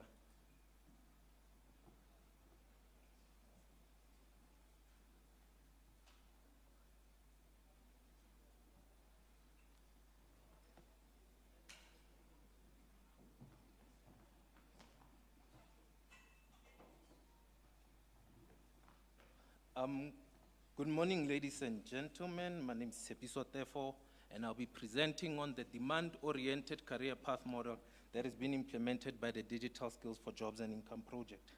The Digital Skills and Jobs and Income project is a program implementing on behalf of German Development Corporation in cooperation with the Department of Communications and Digital Technologies. And what the project aims to achieve is to improve the employment and opportunity and income opportunities, for youth in South Africa and through the digital economy. The slides are not there. Okay, it's moving.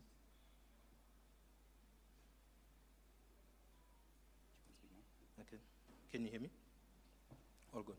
Okay, so the project's objective is to enhance employment and income opportunities for youth in South Africa, and we have a particular focus on TVET students and graduates and NEET youth, which is comprising of out-of-school youth, matriculants, and unemployed graduates, and also an inclusivity focus, which has a particular focus on young women and persons with disabilities. The project uses an integrated approach to employment promotion, matching supply of skills pipeline from various programs to demand-side requirements through labor market services to support the transitioning from learning to earning.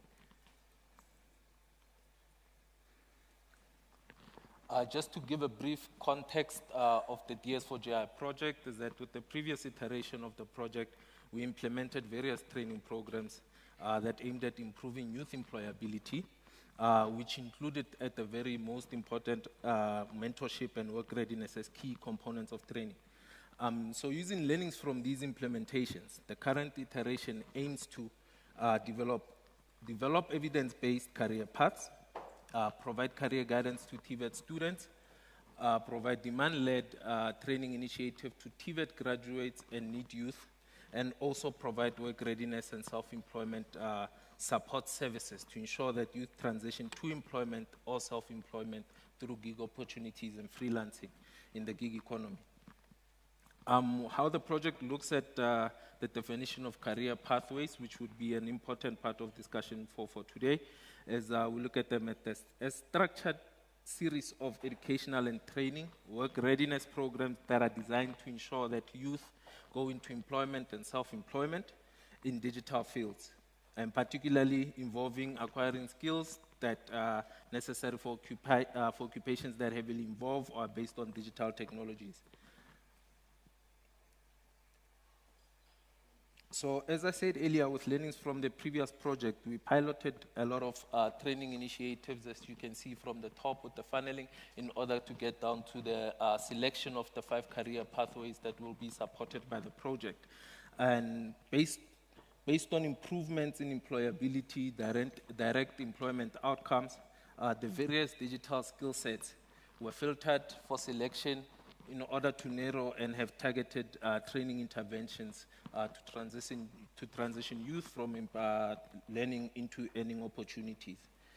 And methodology applied by the project included workshopping with our key partners, the Department of Communications and Digital Technology, and another instrumental partner for the TVET system, which would be the Department of Higher Education and Training. And we also went through external and internal labor market studies and analysis that were conducted to look at demand, job potential, and other criteria that are outlined in the key considerations. And this leading to the final adoption of the evaluation criteria that is used to select the career paths that are supported by the project. So for one, market demand and job potential for the current labor market or future planning, alignment with priorities such as the National Digital and Future Skills Strategy, which is spearheaded by the DCDT, looking at inclusivity, offering flexible and accessible programs for young women and people with disabilities. Of course, feasibility and cost of training, because we know the closer training programs are to the labor market, the more costly and expensive they get. So this is the key part that would require partnerships with various stakeholders in the digital ecology. And then long-term sustainability. These looking at pathways that offer continuous learning opportunities and are adaptable to changing environments in order to give some potential for career progression to youth.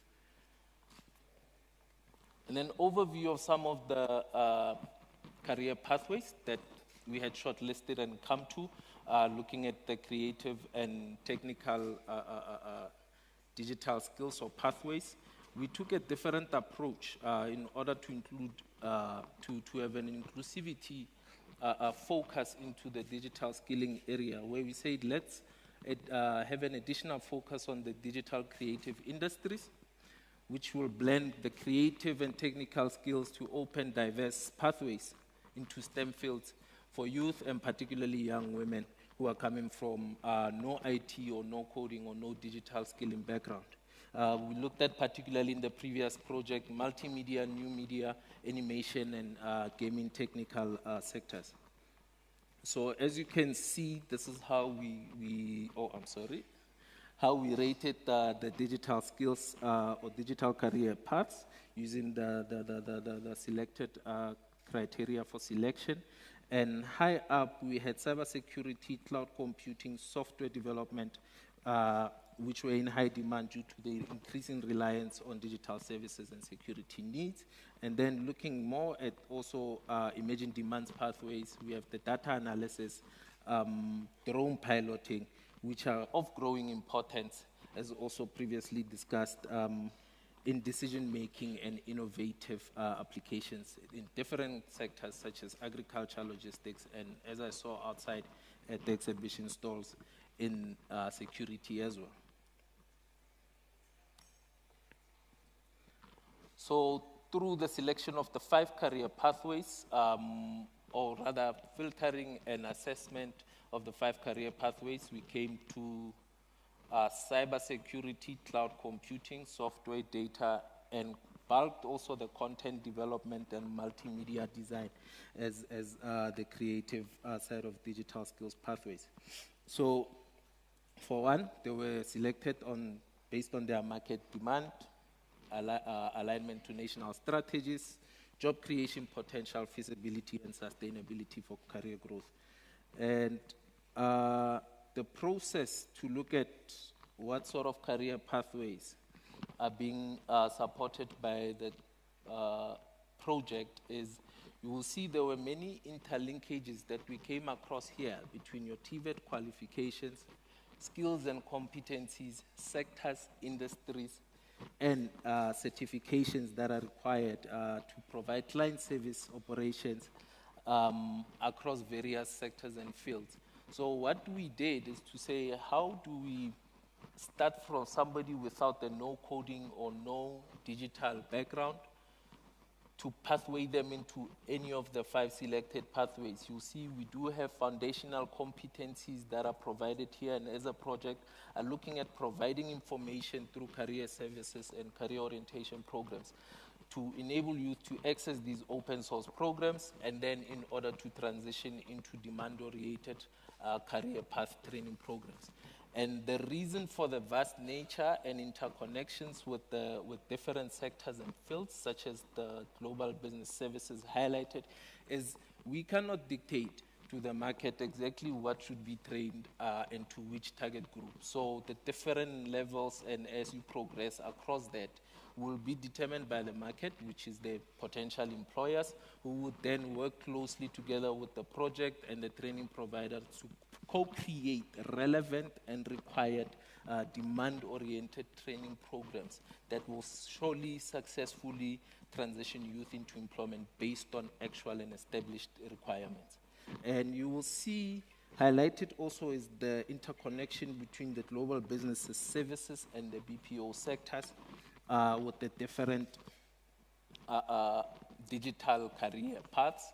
This, for us, highlighted the expansive nature of the GBS and the BPO sector, which now is being referred to as the BPO Plus, where you're now looking beyond client service or virtual assistant roles, but rather now going into more specialized digital skills and competencies, such as your data, your cloud, and your cybersecurity needs for industry. As we said earlier, the project has a gender inclusivity focus, and we've adopted a gender targeting approach in order to increase participation, reduce drop-offs, and support women's transition to employment along the career paths in the digital economy. So this will be a blend of different program components that we set together with training providers to say, how do we ensure accessible application processes through online platforms? Are they zero-rated? Are they accessible to the majority of youth and in remote areas? And you look at retention, how do we reduce drop-offs from training programs for young women across various fields?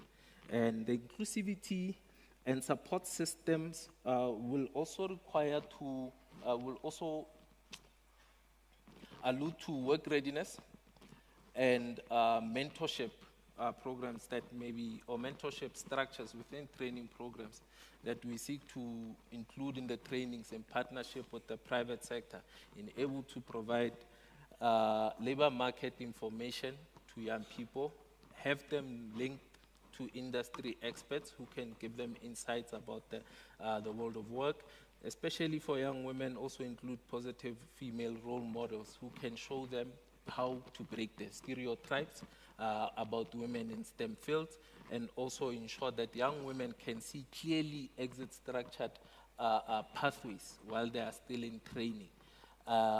This also for employment transition continues through to even after the training program. So then now you look at onboarding. How do we onboard the young people into employment? How do we get them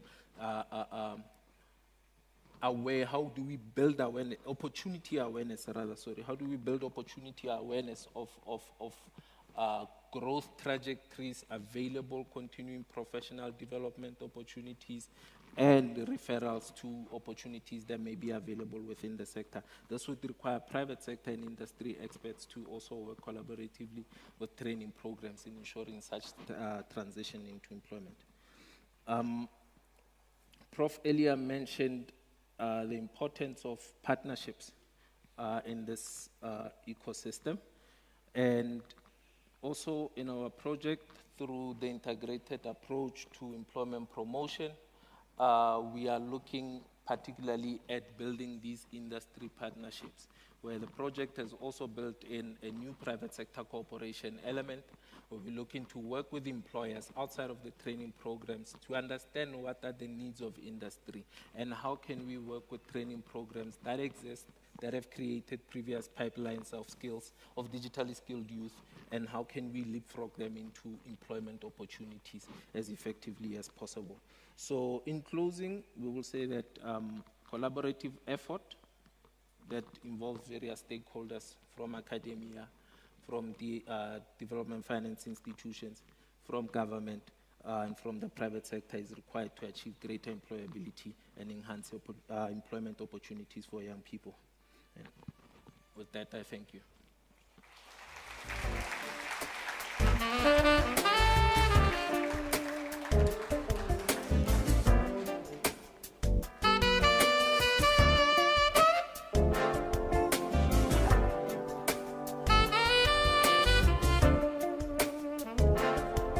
Can we please give him another round of applause, please?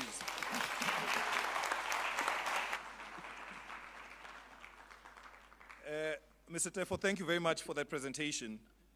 I'm particularly encouraged by two particular things. The one is that, you know, sometimes when we do these programs, they are done in isolation of the national interest and national agenda. What I mean by that is what I'm particularly impressed by.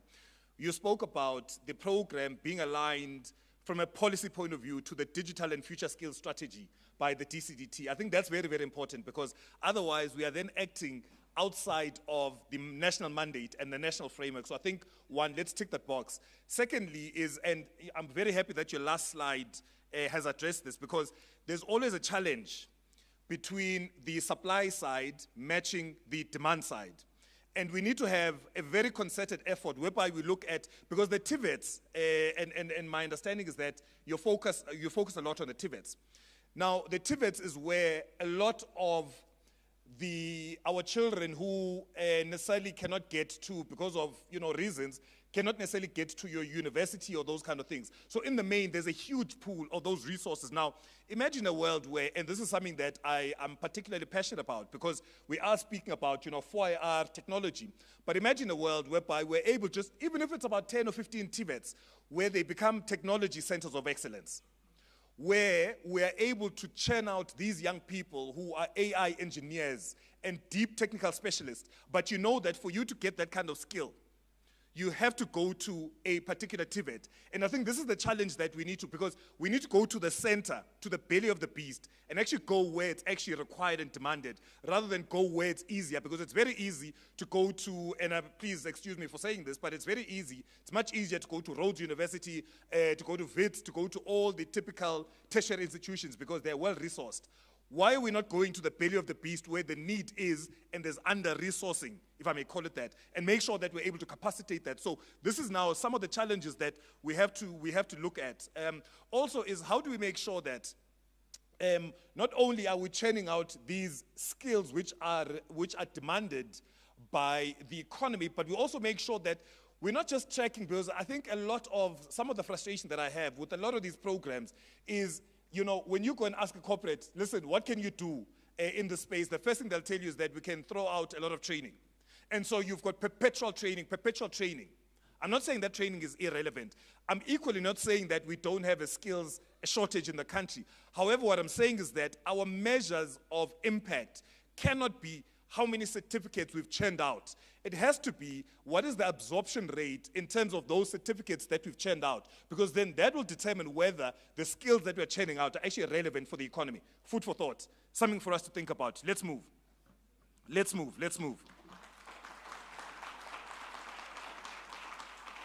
there is, you know, if we can just put out the Mentimeter. So there's some questions which we just want for, you know, because what we're trying to do is to make sure that this dialogue, and it's a dialogue for a reason.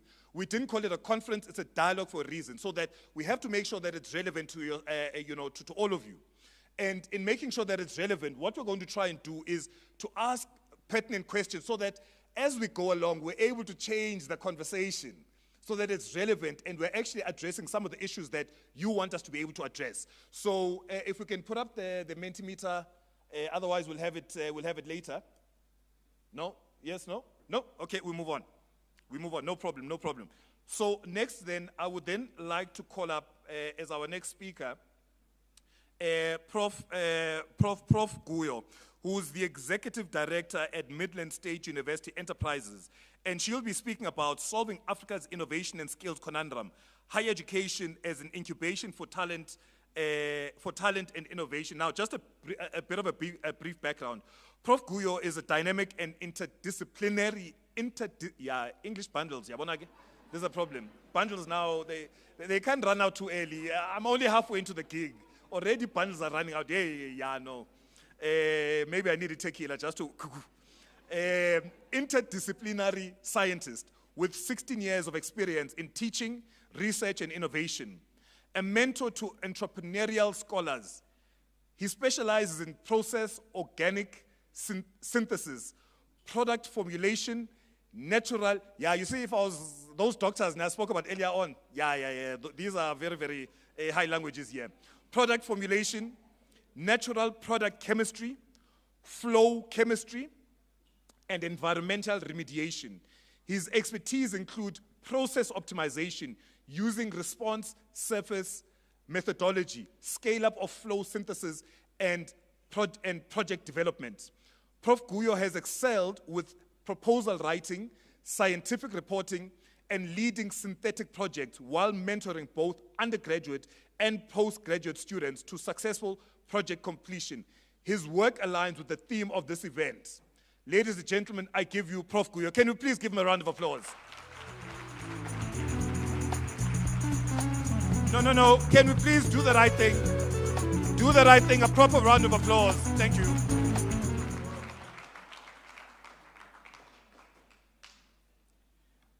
Thank you very much for the kind introduction. Good afternoon. Allow me to ride on the protocol already established. My task here is quite simple. I'm going to talk about higher education as incubation for talent and innovation. It is indeed an honor to speak today at the third annual Future of Work Dialogue. Let me extend my gratitude to the Institute for Future of Work for creating the platform for this important dialogue. We gather here at a very pivotal time for Africa. So I'm going to talk about Africa. I'm not going to talk about South Africa. I'm not going to talk about Zimbabwe, but Africa as a whole. We have challenges that are measured only by our potential. We stand on the brink of transformational growth, and I'm convinced that higher education is the power to drive that progress. But when we look at Africa as a whole, it has got the most abundant resource, and that resource is not only its natural wealth, but in human potential. So when we talk about the youth, when we talk about the future generation, our youth hold immense promise that if harnessed effectively, can fuel sustained social and economic development. However, we face a significant innovation and skills puzzle that keeps us from fully unlocking this potential. So let's start by looking at this puzzle in the skills and innovation in Africa, which is quite complex. And in my opinion, it's a twofold challenge. Firstly, we can look at skills mismatch. Despite producing a higher number of graduates each year, African universities often fall short when it comes to the skills and competencies as expected by the industry, expected by what is happening in our society. I'm talking about market relevance skills, which are needed to thrive in the modern economy. If we take audit of our continent, you will find that industry across Africa, they report shortages in skills and competence in digital area, technical proficiency, critical thinking, leaving our young graduates struggling to secure employment, even as businesses, they have got some unmet needs. So this match results in higher unemployment in Africa among educated youth. If you go to the streets, most of them, they are graduates, some to PhD level, but they are on the streets. But at the same time, you find that industry, at the same time, they lack skilled talent to drive growth and innovation. So that's one area which is quite a puzzle. And then when we look at the innovation gap, when you look at Africa, it is ripe with opportunities to innovate and also solve some pressing challenges, name it from healthcare, agriculture, infrastructure, and energy. And again, when we look at our institutions, in terms of systems that support that, and also in terms of resources that support applied research and entrepreneurial endeavors that could transform our economies. When I look across the room, we have got very able and energetic young people who have ideas and also the desire to innovate, but at times they lack that support to translate these ideas into viable products, into viable businesses, into impactful technologies. As a result, when you take stock, personally, I see an underutilized talent and an untapped potential across our continent. So that leaves us with a question. How do we transform our education system to be a true engine of talent and innovation? First things first, let's look at the educational framework that we have in Africa. You can take stock in South Africa, in whichever country. So our first step is to examine the role of education in development. Because when you take education, it is far more than literacy and numeracy.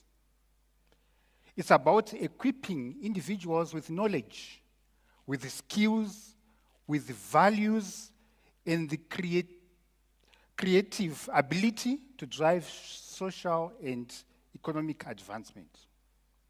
In fact, it is not possible for a country to be educated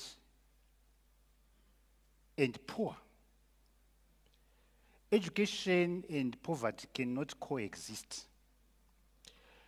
If one claims to be educated but remains in poverty, then the definition of education must be re-examined. Education has to be stable, impactful, and meaningful. It must bring about human dignity. Right, so while we talk about literacy rates in countries, like in my own country, 98% of our people can read and write.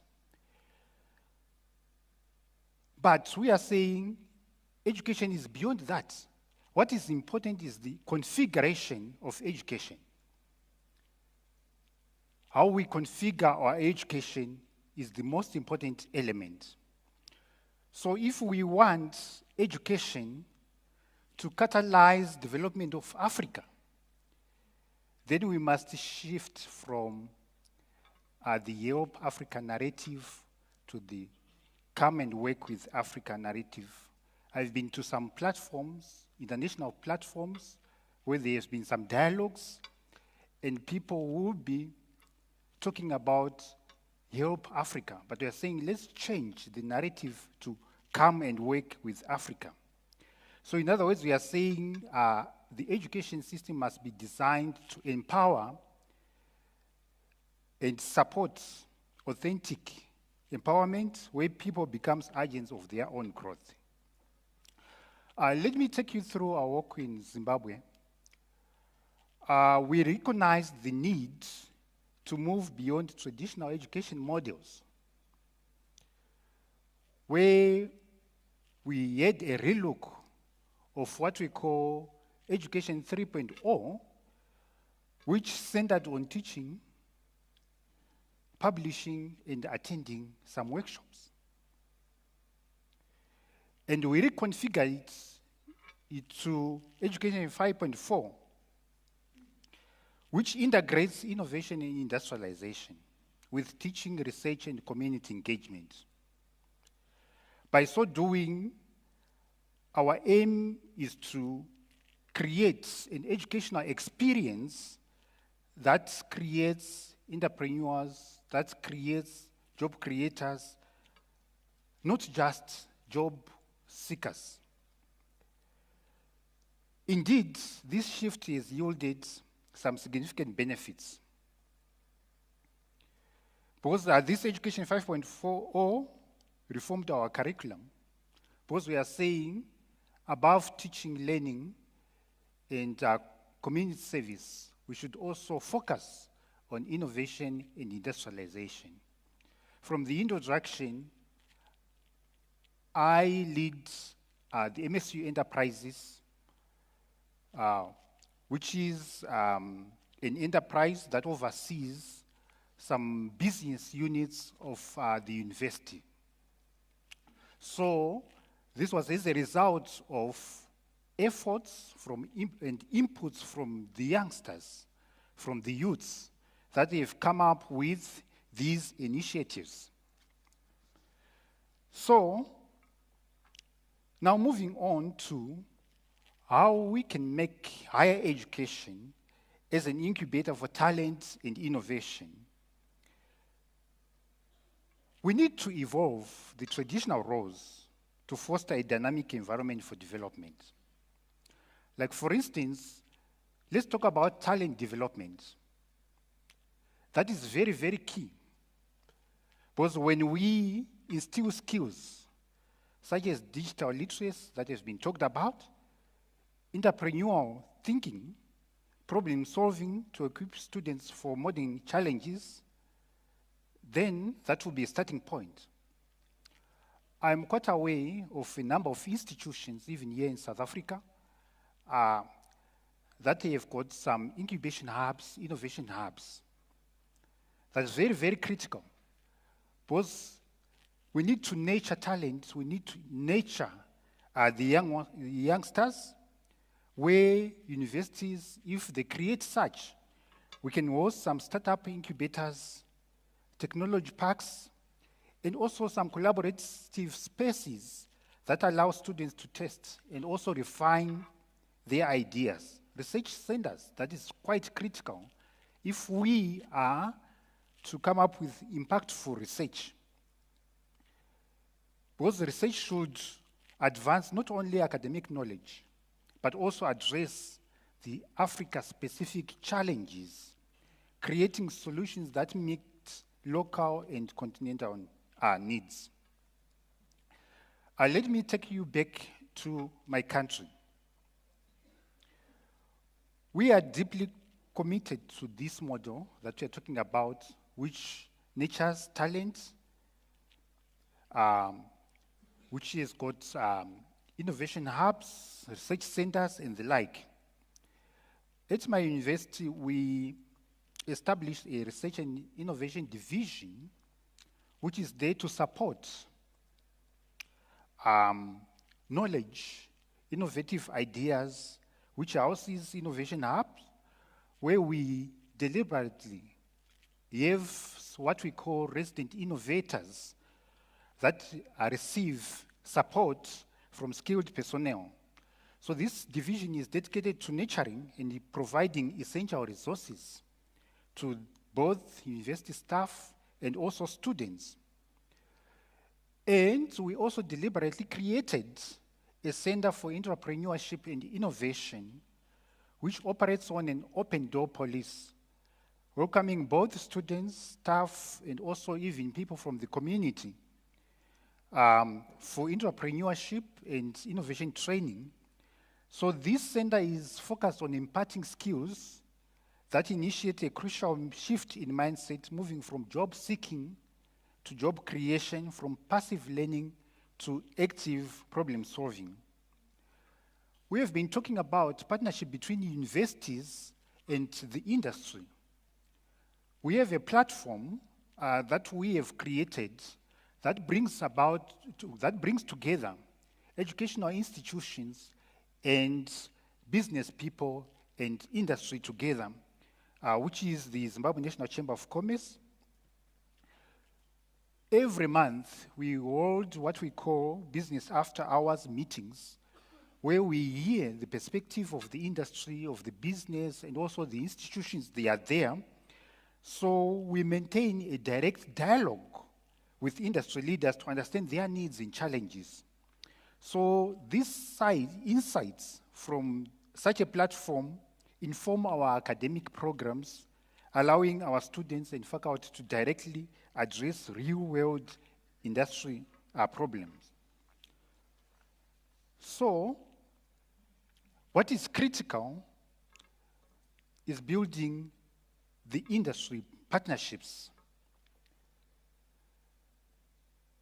In a move to fulfill this, as institutions, we have deliberately come up with what we call industry liaison teams to ensure regular dialogue between the academia and the industry. So they meet time to time, they go into industry, what are the challenges, what are the problems, and then they come back and we see what we can do. So this collaboration, it also informs our curriculum. It also informs our research, aligning our graduate skills with the evolving market. So also of importance is curriculum reform.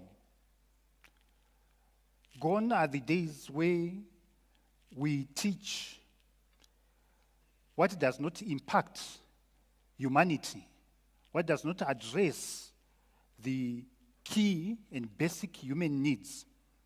So our modern education must focus on these, and our curriculum should reflect the 21st century demands of industry that will define Africa's future. We are saying our hope is in our youth, our future generation. So empowering student entrepreneurs is quite critical. So incubators, accelerators, innovation labs within universities, they provide the support students need to bring their ideas to market, fostering a new generation of African entrepreneurs. Let's look at University of Cape Town as an example. I understand there are some innovation hubs there that promote technology and entrepreneurship. When we look at the Ashesi University in Ghana, that's another example which integrates leadership and ethics with technical skills, which is quite important. When we look at the Kigali Innovation City, which is a prime example of how innovation can drive Africa's future. When we look at the NOSCAN in Rwanda, which is another outstanding example, which is located in Kigali, which is a hub that supports entrepreneurs using technology to solve social and environmental challenges. We can talk about Nelson Mandela University. There is Innoventon Institute of Chemical Technology, which addresses real life or industrial challenges, which is quite key. My list can go on, but we are saying, yes, we are doing something as a continent. But in order for us to fully realize or to get to our destiny, then we need to come together as Africa. Our motto as Midland State University is our hands, our minds will determine our destiny. So if we put our minds and we work, we put our hands to it, that will determine our destiny. Of key importance, if there is a discord between the government, industry, and academia, then we have a challenge. So what is key is collaboration of those three, which is meant to bridge the skills and innovation gaps. If government can support research and development, fund these initiatives, come up with policies that encourages partnerships, that encourages successful implementation of ideas, of initiatives, and the like. Policies that do not inhibit progress. And also, if the industry can help co-developing the curriculum, because they inform, they are the powerhouses, so they can inform the curriculum, provide internships, also investing in university research. There was a call to say, the public sector and also the private sector, let's come together and support research initiatives. So if industry can come in, they can shape the next generation of skilled professionals. And then the academia must create practical learning experiences and also community-centered research that address real-life problems. Now coming back to my institution, we have included some communities in the rural sense, where we are moving into rural areas, developing some industries there. I can start by highlighting the recent initiative that we have come up with, which is situated in Mberengwa, which is a rural area in Zimbabwe, where we are empowering communities by coming up with some agricultural aspects, the agritourism, and also the fisheries tourism. So we are going into the rural areas.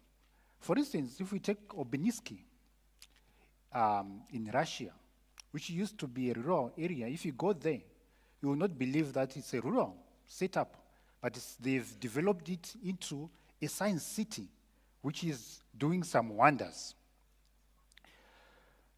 In concluding, let me say that I want you to imagine Africa, where each graduate is not only a job seeker, but a job creator, an innovator, and a contributor to society's progress. This is the Africa we can build. So as we work together to transform higher education, let us remember that Africa's future depends on our ability to adapt, innovate, and collaborate across every sector. I want a situation whereby we work together. Yes, we are doing it as institutions where we are supervising postgraduate students together, doing some projects together and the like. So we are trying to remove the walls that keep us in silos, where we are saying, as African institutions, we are on our own. As Zimbabwean institutions, as Malawian institutions, we are on our own. But we are saying, let's come together. So, our colleagues, the opportunities before us, Africa's youth are not only participants in the future, but they are architects of a new era. If we in education, industry, and government commit to empowering them, we will bridge the innovation and skills gap and redefine Africa's place in the world. I thank you.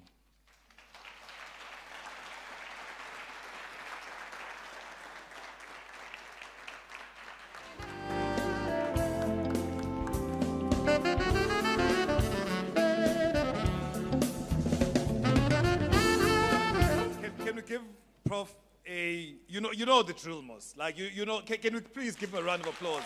Like, you know the drill. Why are we acting funny now? Yes. Thank you very much, Prof. Ladies and gentlemen, please, I'm going to take 30 seconds just for you to be able to scan that. Remember, I said that we want to make sure that because this is a dialogue, we want to create the conversations today and tomorrow. And so your feedback becomes critical to help shape the conversation. So please take whatever you need to take there. Let me step out the way.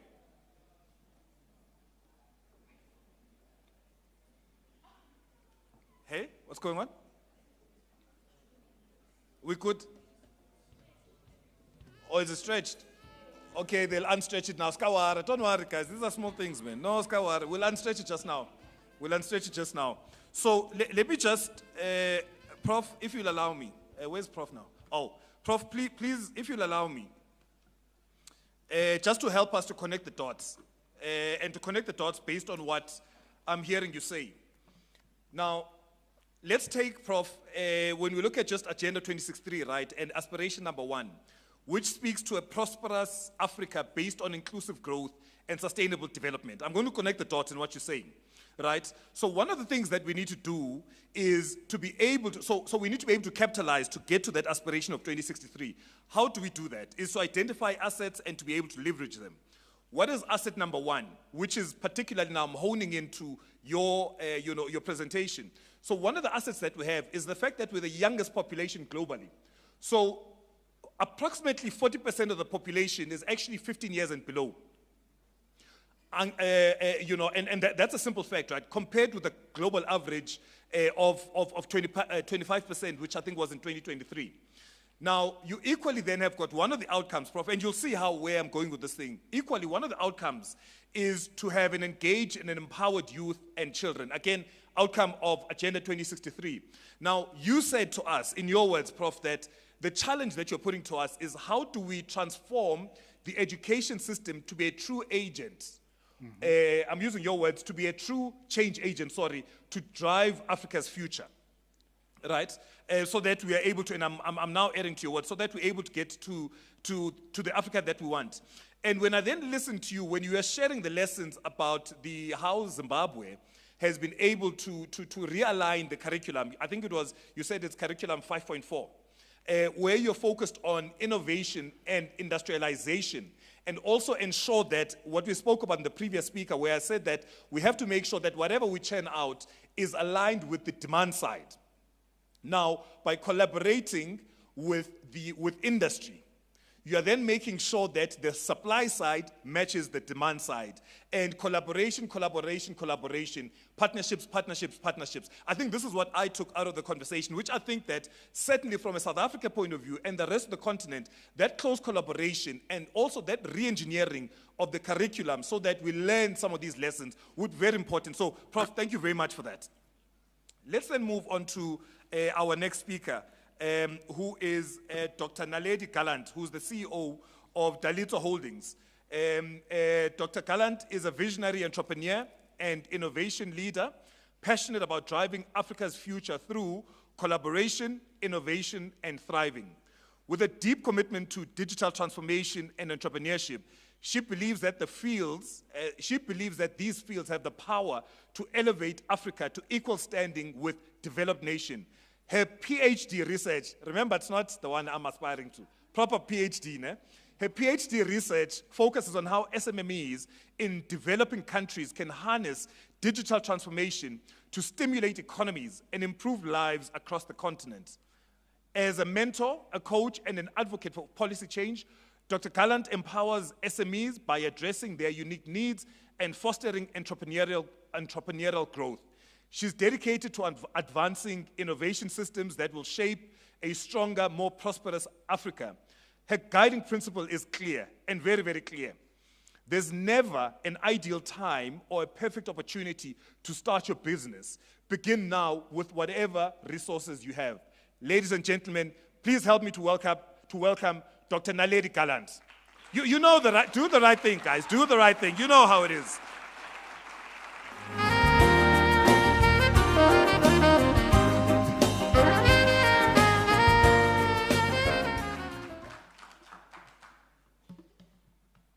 Thank you so much for that warm introduction, Program Director. Good afternoon, everyone. It is an honor for me to stand here today and to discuss this very urgent and inspiring topic, that is building Africa's digital skills capacity through multi-sector collaboration. As we gather here today, we recognize that our continent is at a pivotal moment, one that is brimming with challenges, but also with unprecedented opportunities. Africa's future hinges on the skills and talents of our people, and as we face the digital era, we must ensure that our workforce is equipped to not only participate in, but to drive the global economy. Research conducted in 2022 revealed that African countries scored between 1.8 and 5 on the Digital Skills Gap Index, which is far below the global average of 6. Of the world's 20 countries with the weakest digital skills, 12 are in Africa, and only 11% of Africa's tertiary education graduates have formal digital training. Another survey that was conducted in 2019 found that nearly 65% of job vacancies in African countries required at least basic skills. And so the question is, why focus on digital skills? That is because digital skills are the new literacy. They are the fundamental to today's economic participation as writing and reading. It's become that fundamental. Yet, we know that there's a significant gap in the digital skills across Africa. And this gap has limited our youth, our entrepreneurs, and our institutions from fully harnessing technology to innovate, grow, and connect with global markets. However, digital skills are not just about employment and economic growth. They are about empowerment, inclusion, and resilience in an interconnected world. And so the question is, how can we break down the traditional boundaries between governments, industries, the private sector, NGOs, and educational institutions to create a powerful, unified force that builds digital skills across Africa? These will help to equip future generations for the rapidly evolving economy.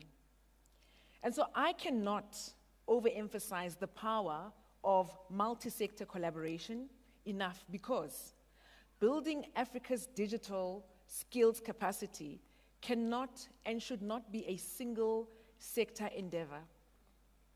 Governments, the private sector, NGOs, and the educational institutions all have a unique role to play.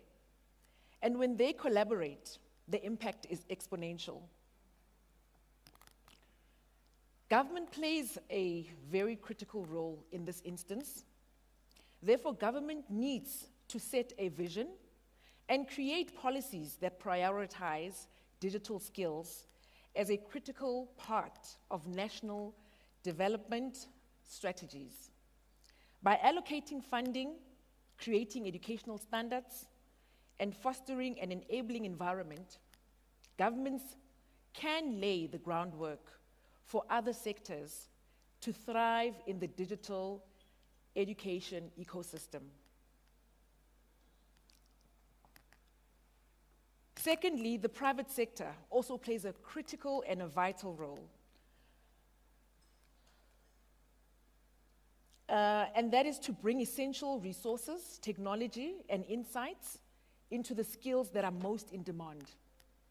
Through public-private partnerships, companies can directly shape training programs, ensuring that they meet industry needs and provide internships, mentorships, as my previous colleagues had spoken earlier, as well as job opportunities to graduates. Companies that invest in Africa's digital talent pipeline are not only enhancing their own talent pool, but are actively building a more prosperous and connected continent. Additionally, nonprofits and NGOs also play a valuable role. As you know, many of these organizations are already deeply embedded within local communities and can bridge the gap by providing affordable or free digital training where access is limited. They bring deep understanding of on-the-ground needs and often work directly with marginalized communities to ensure that no one is left behind in the digital skills revolution. Furthermore, educational institutions are equally critical in the multi-sector equation. Schools, universities, and training centers must modernize curricula to reflect the fast-evolving digital landscape. By working with governments and industries, they can align their programs with the needs of a digital economy, fostering innovation hubs, creating coding camps, as well as other hands-on experiences to prepare students for the real world of the digital environment.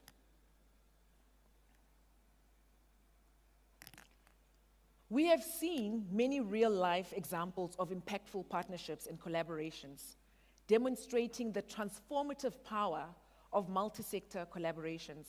For instance, companies like Microsoft and Google have launched initiatives in collaboration with educational institutions across Africa, providing cloud computing, artificial intelligence, data science training to thousands of young Africans. Microsoft South Africa, for instance, has partnered with the Eastern Cape Provincial Government to establish a digital skills virtual innovation hub. And they've also partnered with the Gauteng Provincial Government to create a center of excellence. All these partnerships are paving the way for a new generation of tech-savvy entrepreneurs and professionals. Another example is in Kenya, where the government's digital literacy program works with both private sector partners and international development organizations to introduce digital learning tools in primary schools nationwide. This not only boosts digital literacy, it sets a foundation for lifelong learning and technology fluency. Furthermore, the African Union's digital transformation strategy, part of Agenda 2063, calls on member states, the private sector, educational institutions to work together to enhance digital infrastructure, content, as well as skills across the African continent. This Pan-African approach is essential to building a robust and connected talent ecosystem that benefits all African countries. And so, as we look into the future, the question is no longer if we should invest in digital skills, but rather, how can we scale these efforts? How can we replicate successful models and ensure their sustainability? And for that to happen, we need committed long-term collaboration. We need frameworks that will allow our efforts to endure and expand. And we need to create channels for continuous feedback and improvement so that our programs evolve and remain aligned with the needs of a digital world. And in closing, a call to action is that let us together commit to a vision where Africa is not just a participant in the digital economy, but a leader. Let us envision a future where every young person, regardless of their background or location, has the digital skills needed to thrive in a modern economy. I urge each and every one of us, whether you represent government or the private sector, whether you represent civil society or education, let us join hands and forge partnerships, and most importantly, let's act with urgency. The fourth and the fifth industrial revolution are our last opportunity to leapfrog and to be on the same playing level field with developed countries. So let's grab this opportunity with both hands and to transform Africa into a world leader. Our collaborative action today will shape the digital landscape tomorrow, opening doors for millions and unleashing the potential for our continent. Let's build Africa's digital future together. Thank you.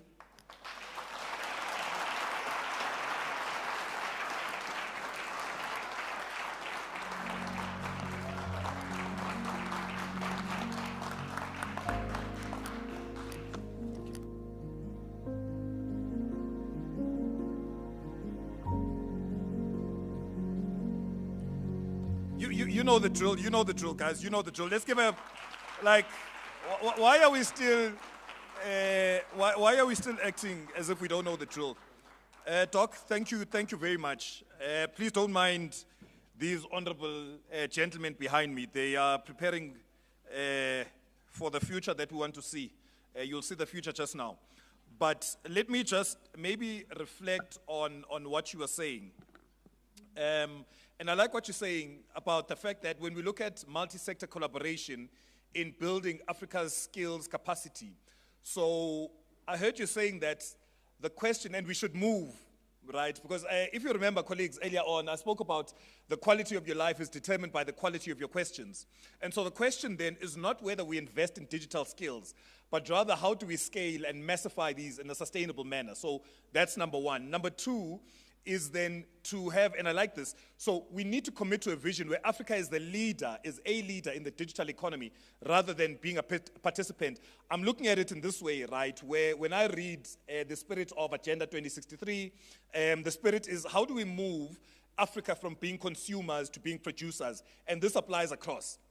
You know, and I think the last thing which I then took was what you said is we are actually, so we're speaking about 4IR.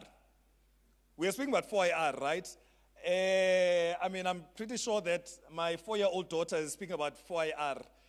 People in my age group are already speaking about 5IR, and we're already living in 5IR. So when you say that you must act with urgency, it means that we've already been left behind. Imagine, we haven't caught up to 4IR.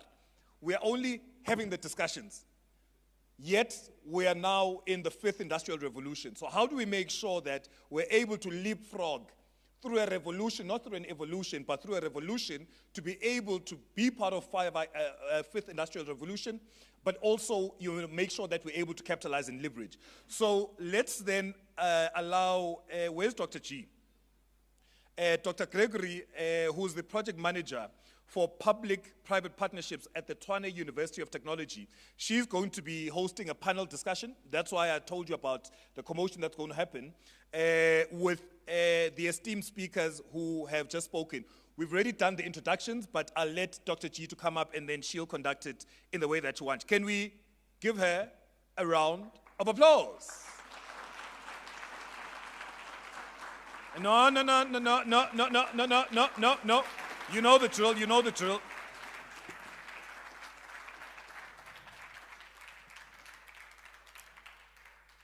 Thanks so much, Budi. Could you please have our esteemed speakers back on stage?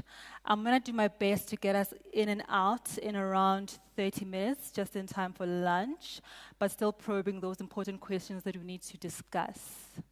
Speakers?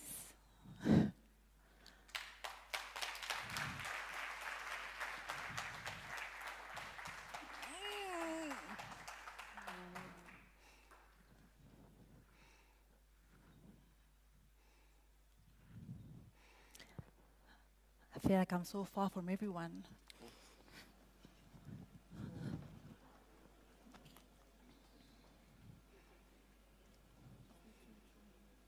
No, that's fine. All right. Thank you so much for your contributions. I think you all spoke about different aspects when it comes to the challenges around innovation and skills on the continent. Now, multi-sector collaboration has been ushered as the key to driving impact and scaling impact.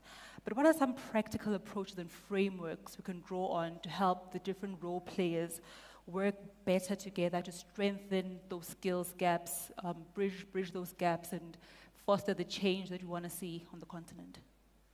Mr. Devil?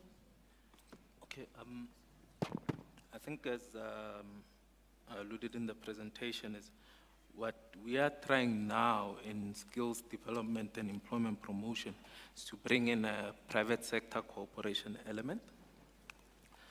This is directly engaging industry, engaging academia as well on solutions that are being developed within universities to see where youth can be placed in, be exposed to, and understand new and emerging tech while they're in trainings before transitioning.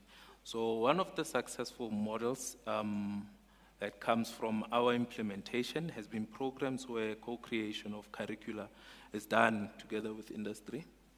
And from such programs, that's where we see a yield of high transitioning to employment in shorter spaces of time, because these are skill sets or a pipeline that is expected and co-developed with industry as well. And at the national level, we look at structures like the Presidential Youth Employment Intervention, from which had a digital work stream, which looked at the demand analysis of entry to intermediate and advanced digital skills, and what sort of qualifications or competencies would be required for especially entry and intermediate digital roles. The study was done by Harambe, and stemming from these studies on demand analysis and further engagements with industry comes the question of qualification versus competence. Employers tend to advertise roles requiring minimum qualifications or minimum experience on specific fields. But however, with emerging tech and the ever-evolving nature of tech, how do you capture youth that would have the necessary skills for technology that is up and coming that we may not know of, aside from exposing them and including them in work readiness programs to build or operate such tech and solutions? So from the PYEI and the digital work stream came the establishment of an intermediary that works in coordinating and aggregating employment opportunities with industry by the name of Collective X. And what the Collective X does is canvasses across various sectors. It started with the banking sector and services sectors to see what the roles are required for entry-level digital skills. These are categorized into job families, and then from there on come back into the ecosystem with government, with civil society organizations, with development funding institutions, to identify which programs exist. So to avoid duplication and operating in silos. Bring everyone into one room, identify which programs exist for upskilling youth in what the market would demand. And Prof also alluded to the issue of developing a framework and working within digital skills frameworks for emerging tech and new technology. From this structure, they're working within the Sophia skills framework for the information age. So you're able to sit with an employer and say, what sort of functions and roles do you want your new employees to come in and serve on? And categorize those and be able to deliver a work readiness program within a 6 to 12 months period. They can take a youth with no digital skills background, with matric, with a TVET or university qualification, directly into a more technical role. So those are some of the models that have worked within the ecosystem and locally, and we look and seek to scale up those, especially within the cooperation part with the private sector. So touching on that, just to jump to you, Prof, higher education is notoriously slow when it comes to updating curricula. But with emerging technologies, there is a need for flexibility and alignment with industry.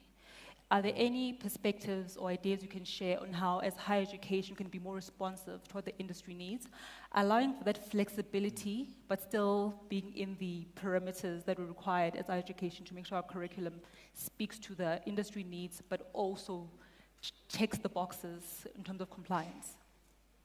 Okay, thank you very much for that.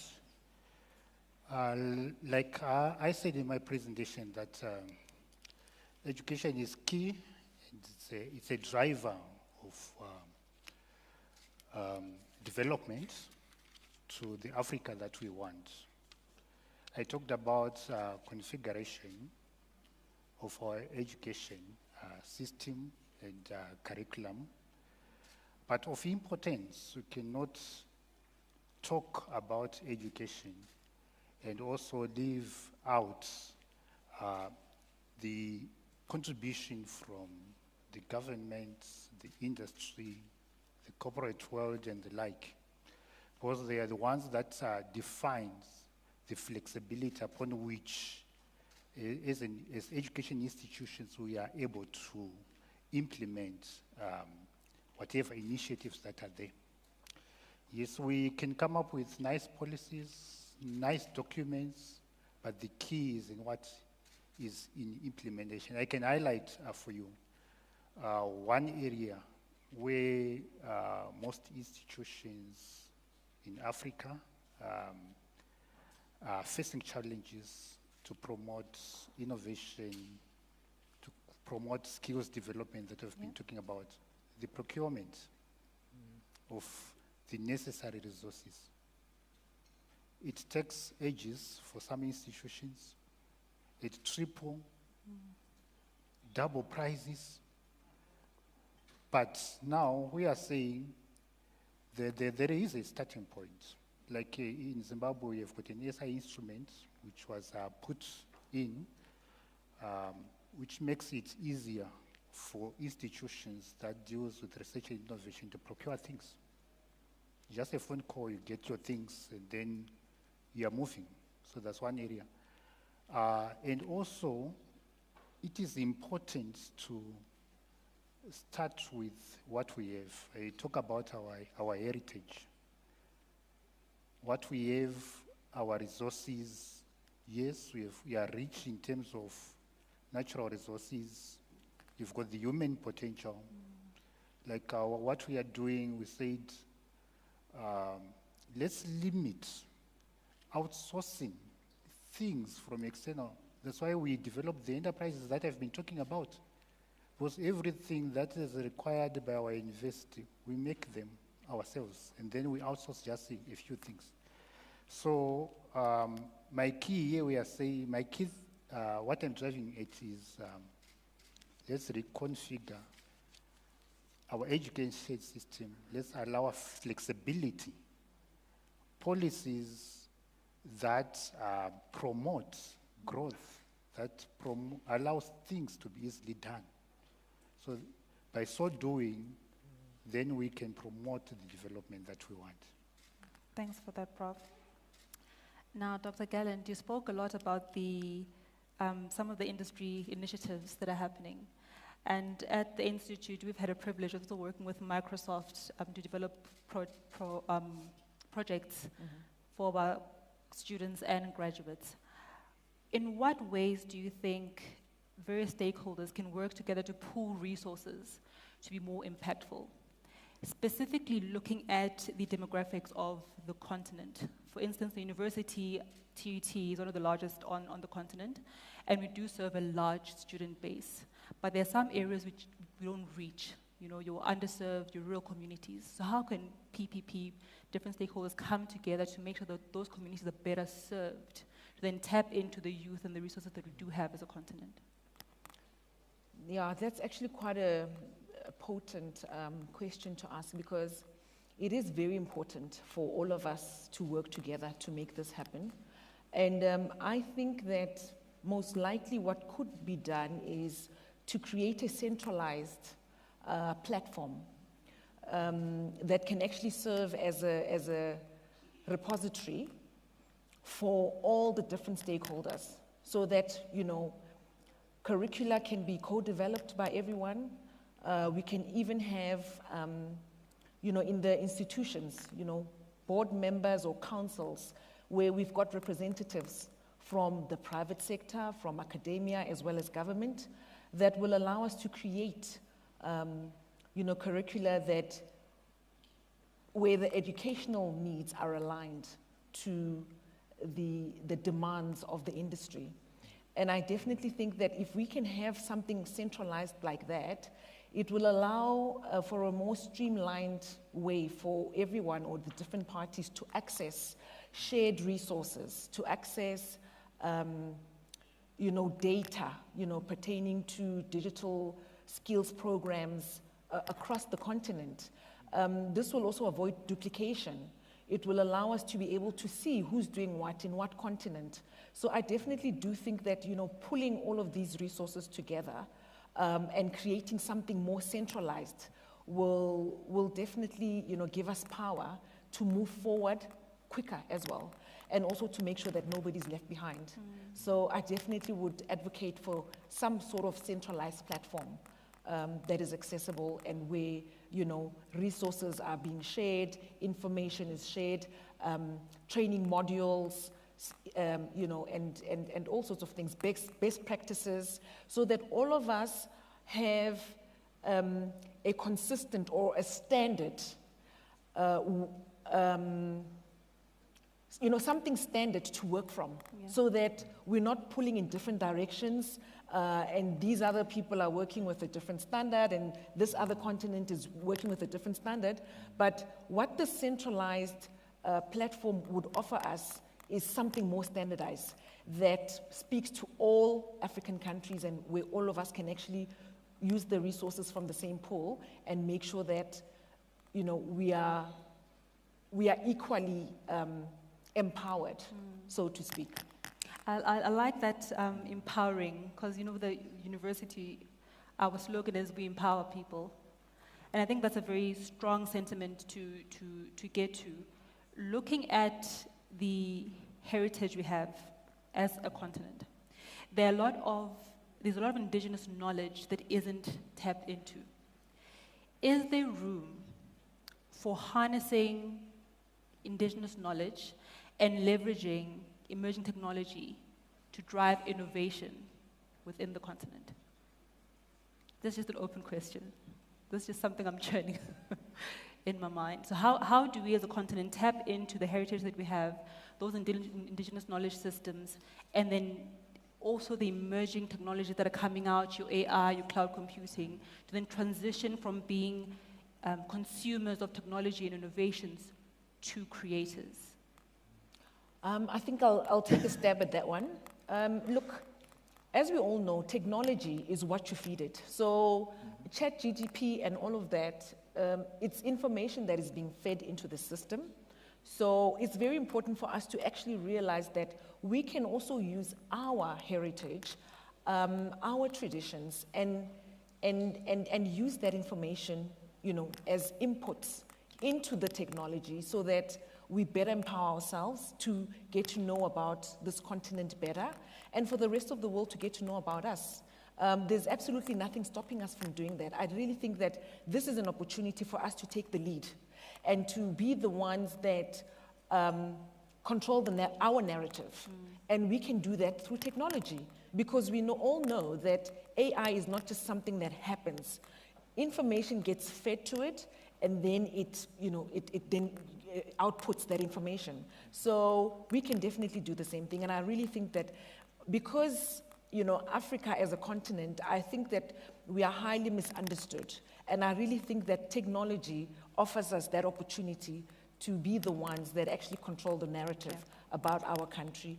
And we can use it for so many different things: storytelling, movies, you know, the arts, and so many other ways that we can actually use technology.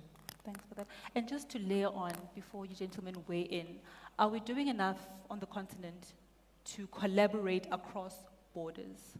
And if not, what should we be doing? What best practices can we draw on to make sure that we do create centralized pockets of knowledge that can then be used for the benefit of everyone on the continent? From a skills and vocational education and training perspective, I think we've noticed that locally, for one, in South Africa, there's been a lot of working within silos, and there's efforts to aggregate and coordinate the work that is done by different partners within the youth employment promotion space.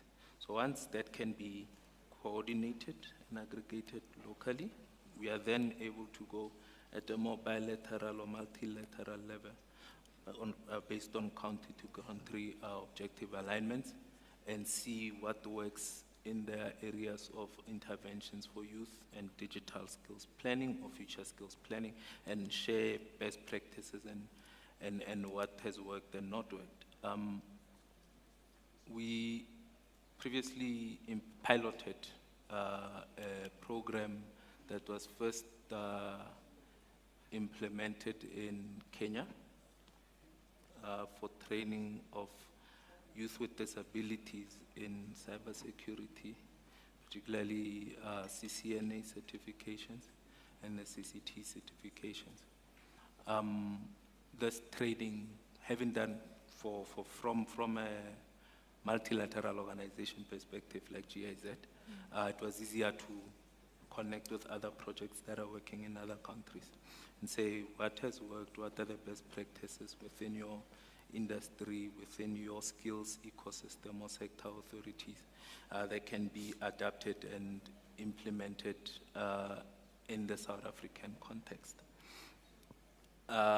We faced similar but unique challenges as we implemented across two organizations that work generally, and then another special pilot that we implemented was working with the South African National Council for the Blind.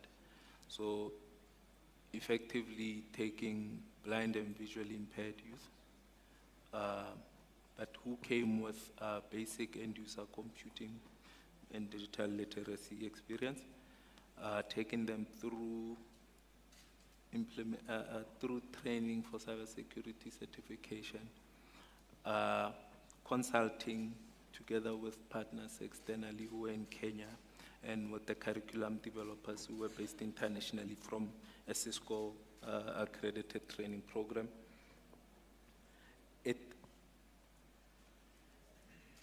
Although it was successful in getting the youth to complete successfully and a percentage of them go into employment, implementing across different countries become expensive for local organizations that are working in the skills development space. So just to bring back to coordinating and aggregating programs locally before going out is perhaps had we had more partnerships locally and not implemented in our own corner and silo, then more resources could go in such a training program, and then more scaling efforts could also be looked into with different institutions, either from academia or industry. And then, Prof, from your perspective, are we doing enough to collaborate across borders? Are we doing enough to foster innovation that goes beyond, for instance, if it's a South African innovation, beyond our borders into the continent and beyond? Thank you very much. Research-wise, yes, we have witnessed that, but in my opinion, it's not enough. Personally, I would like to see some partnerships where, as countries, we build some companies together, some industries together. Be it a pharmaceutical company, which belongs to both South Africa and Zimbabwe, which belongs to both Kenya and Senegal. Yes, in the research sense, yes, we have done some collaborations with Ethiopia, South Africa, you name it. But we want some practical things that can yield some tangible results, some tangible products, some tangible services that we can claim that as countries, as Africa, we do have this. And also in the skills development area, yes, we have seen a number of students learning in another country and the like, but we can have some deliberate programs whereby students from multinationals can come to a centralized system which impart that knowledge and skills to bridge the innovation and skills gap within the country. But as a port of call is to identify those critical areas that can drive the social and economic aspect within our continent, and then deliberately come up with a program that speaks to that, and then we can come up with such a program.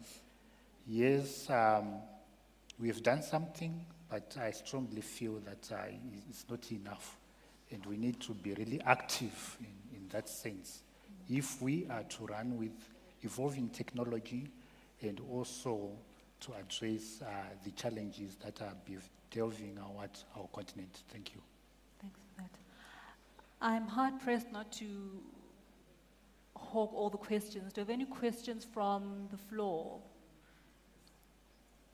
I think we have one hand from a gentleman here. And another hand on your right-hand side. So while the mics roam and go to our delegates, maybe let's start with Mr. Mash.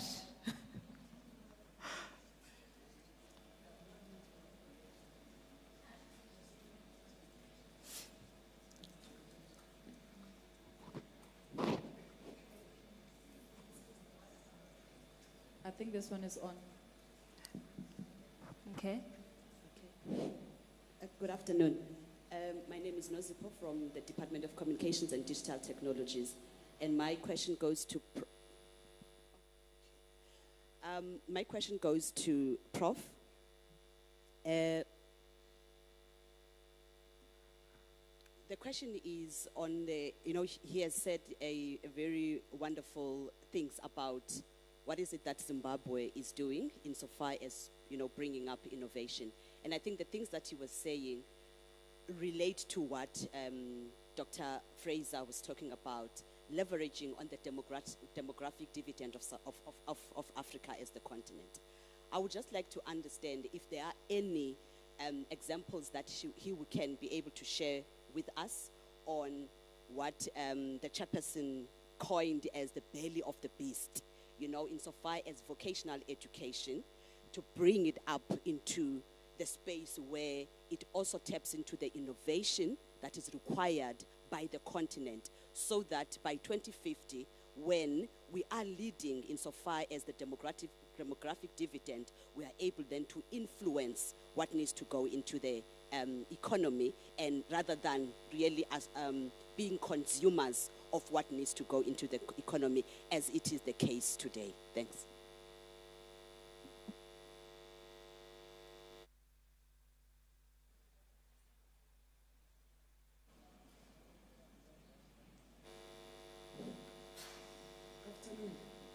Thank you for the opportunity. Before I raise my question, thank you. Introduction as well as introduce. My name is Mesh. I like to be remembered just like that as Mesh. And I do community work at TUT in the Faculty of ICT.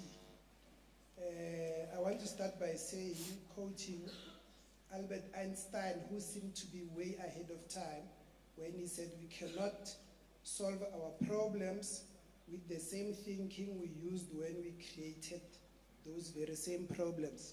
Like the professors have said in the morning, that we find ourselves at this juncture where the industry is what it is and education is what it is.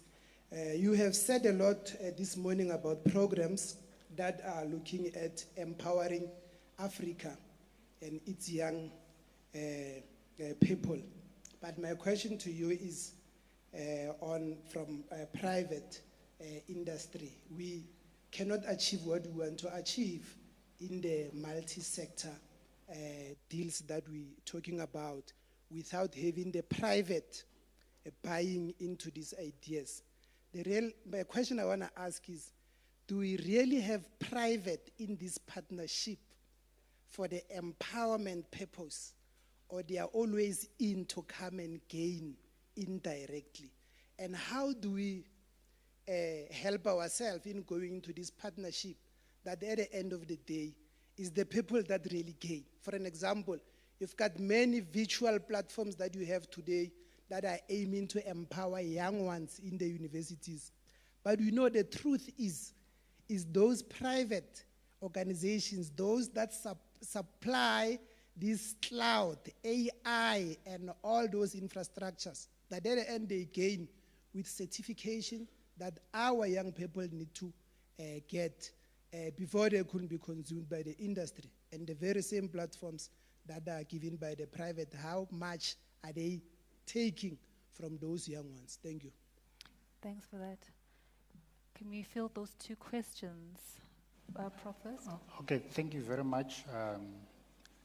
Let me look at the aspect of vocational. That was the question, right?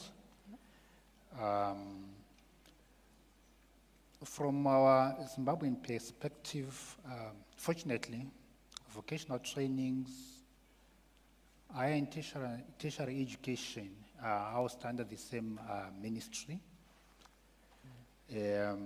which is the Ministry of Higher and Tertiary Education, Innovation, Science, and Technology Development.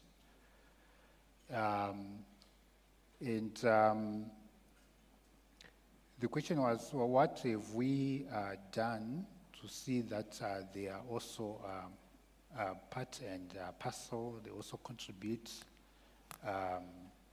to these initiatives and that. So when we look at our framework, it doesn't leave out those for tech folks and the like. I think he presented on what, was it tech folk? And the like. So these vocational trainings, they fall under the same framework, where everyone is not left behind in this move. Often-wise, we normally conduct what we call some innovation phase, year in, year out, which includes not starting at higher education, but also at even primary level. So our system is in such a way that all the training institutions have got a fair chance to participate in this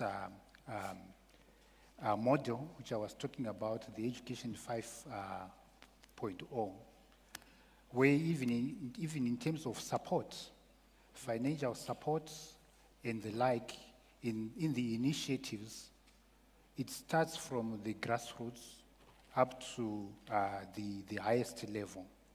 So our system is in such a way that everybody, every training level is included. I was talking about this innovation fair where we come together is from primary, secondary, industry and commerce, the private sector that we're talking about, institutes of higher learning, the tech folk. And we showcase what we have, we come into a dialogue. Luckily, I was talking about the Zimbabwe National Chamber of Commerce, which is a platform that puts everyone together in a dialogue of some expectations and what the industry wants, what the society wants, what we can give as institutions, what the tech folk can contribute, what even primary school and secondary school can contribute. So it becomes a platform where we come together and model so that our framework that we have can be easily implemented. So I don't know if I've responded, but I think let me park for now and give my colleagues an opportunity to take the other question. Thanks, Prof. And then now to field the question on how do we ensure that going to partnerships with industry, they are equally beneficial for our students and not just of monetary concern to industry. I think maybe I can also just go for that one. Look, as I had mentioned earlier, I really do think that for the longest time we've been reactive rather than being proactive. And I just feel like a lot of the time we just find ourselves catching up and possibly maybe in certain instances renegating, some of that responsibility to some of these international organizations to basically help with that. But I really think that it's very important for us to get to a point where we come together and we start, co-developing or co-creating the kind of curricula that we know will be beneficial for our graduates, our students, our society as a whole. Because it's in the interest of industry to have an economy that has a workforce that is skilled, because that stimulates the economy, that grows the economy.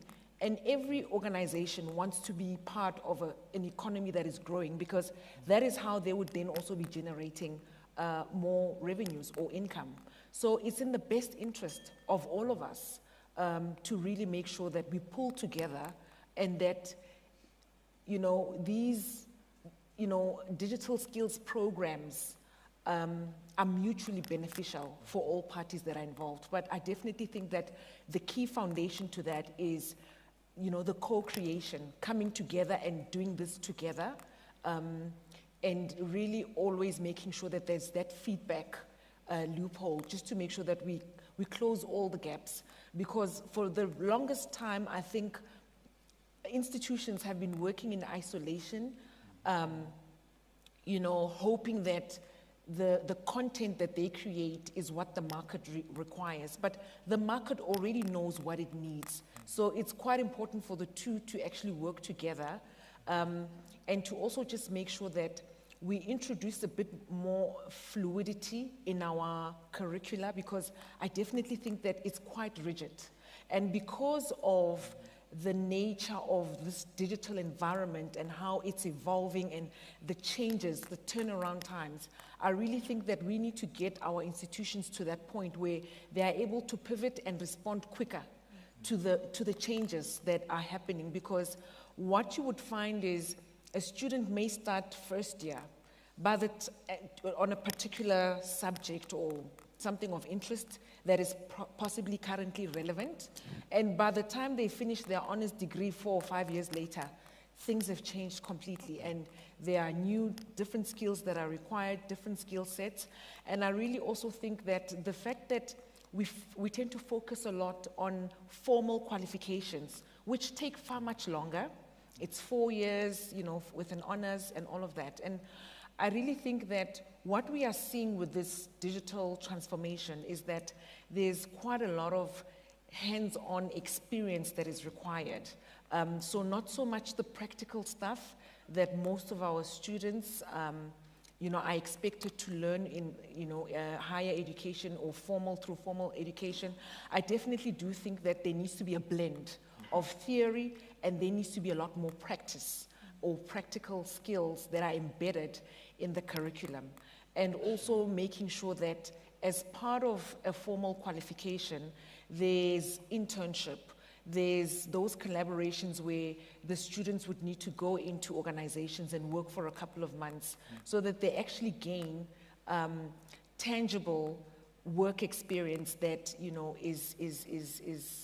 is practical and will allow them to actually understand what the market is like, get them to be ready, job ready, for the industry and for the market. So I definitely do think that working together is quite essential. And as I've mentioned earlier, on the boards and the councils of most of these institutions, it's quite important to make sure that there's representation from the private sector as well as academia. And let's just find ways to work together and speak with each other.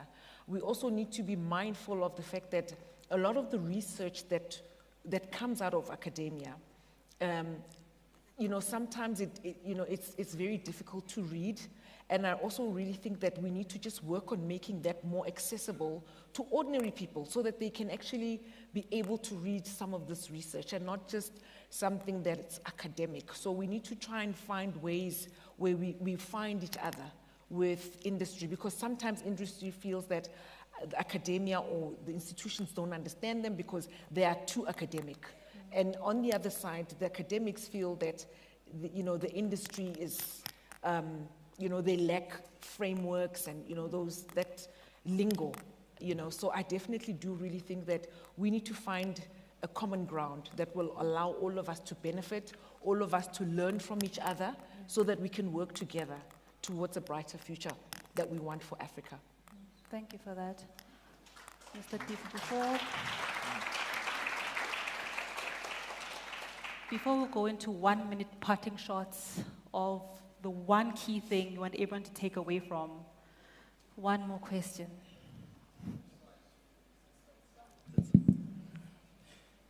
Hi everyone. So mine is not a question per se, but collaboration, because we've been speaking about collaborating. So my name is Kagiso Khomane. I'm a founder of a non-profit organization called For the Youth by the Youth. So as an organization, we have a database of 58,000 young people. And then from these young people are young people from TVET colleges. So most of them have graduated, they have completed their N6 and level 4. So I wanted to check with TUT-TV, so how best can we ensure that we maybe collaborate with GIZ to ensure that none of the young people get to be left behind? Because some who have completed, they hardly get feedback from their institutions. But with us being an organization that is having social media platforms with these young people, we can ensure that we also share the information to ensure that they also get to apply for like the job readiness program that you speak about. So our organization works with young people from the TVET sector. So can we please collaborate to ensure that these young people, they are part of the program that GIZ is doing? Because I've seen that you also partnered with NYDA, and then it's a great program. So even through our collaboration, we'll be able to ensure that more young people benefit from the opportunities that you guys have. Thank you. Thank you for that. To not keep everyone from lunch, please find the speakers, hound them, make sure that you get all the details you need to get from them, how to collaborate, how to partner, how to get everyone that you need to get on to them. In terms of parting shots, what key thing do you want us to take away from this, looking at the critical nature being now in 5IR, lagging behind as a continent? What's the one key takeaway you want us to walk away with from this discussion? Oh, okay, thank you very much. I just want to say to the youths that approach learning as a lifelong journey. What I normally tell the youths when I'm mentoring them is that it is you who makes yourself relevant. So that is very, very important for you to acquire skills that will allow you to adapt, that will allow you to solve some problems, that will allow you to be relevant in the community or in the society that you live. For policy makers, both, it is important to fund research and innovation that addresses our challenges. That is very, very important. And then for institutions, let's build the curriculum that encourage innovation, that solves the societal issues that we are facing. Collaboration is very key. Let's co-develop as institutions and industry. Like in our case, is the Midland State University. We've partnered with some industry to develop a new industry. And that is very, very key, because by so doing, we understand what are the requirements of the industry. And then they also understand the frameworks that we have. By so doing, we enhance our curriculum, and it also become impactful. Thank you. Thanks, Prof. Dr. Gallant? Great. Look, I definitely think that it's quite important for us to be careful not to speak about digital skills in isolation to the rest of the curriculum. So we need to basically make sure that digital skills are embedded in all subjects within university. So whether you are studying medicine, you are studying agriculture, accounting, the digital part of it needs to form part of the whatever it is that you are studying. The same applies to entrepreneurship. I definitely do think that institutions can actually start looking at that, because if you look at the leading companies today, we call them unicorns. They are in the tech space. These are startups. These are companies that are coming out of Silicon Valley and so forth. Young people that are starting their own businesses. So you require entrepreneurial skills or education or some form of entrepreneurship, you also need digital skills. So I definitely do think that we need to just be careful not to isolate. Let's not continue isolating. Let's try and find ways of making sure that our qualifications are well packaged and there's a balance of digital skills, entrepreneurship, and whatever you are studying. So if you're studying medicine, you study medicine, and then there's a component of entrepreneurship, because ultimately, most doctors do end up having their own practices. Having your own practice means you are running your own business. So you definitely need to have entrepreneurial skills. And now we are seeing medicine being a tech thing where you don't necessarily have to go out and see patients. You can actually examine them using tech platforms. So it's very important for us to actually start looking at, you know, the holistic. A more holistic. Let's move away from just isolating digital skills and seeing it as something separate. It needs to be part of a whole. Thank you. Thank you.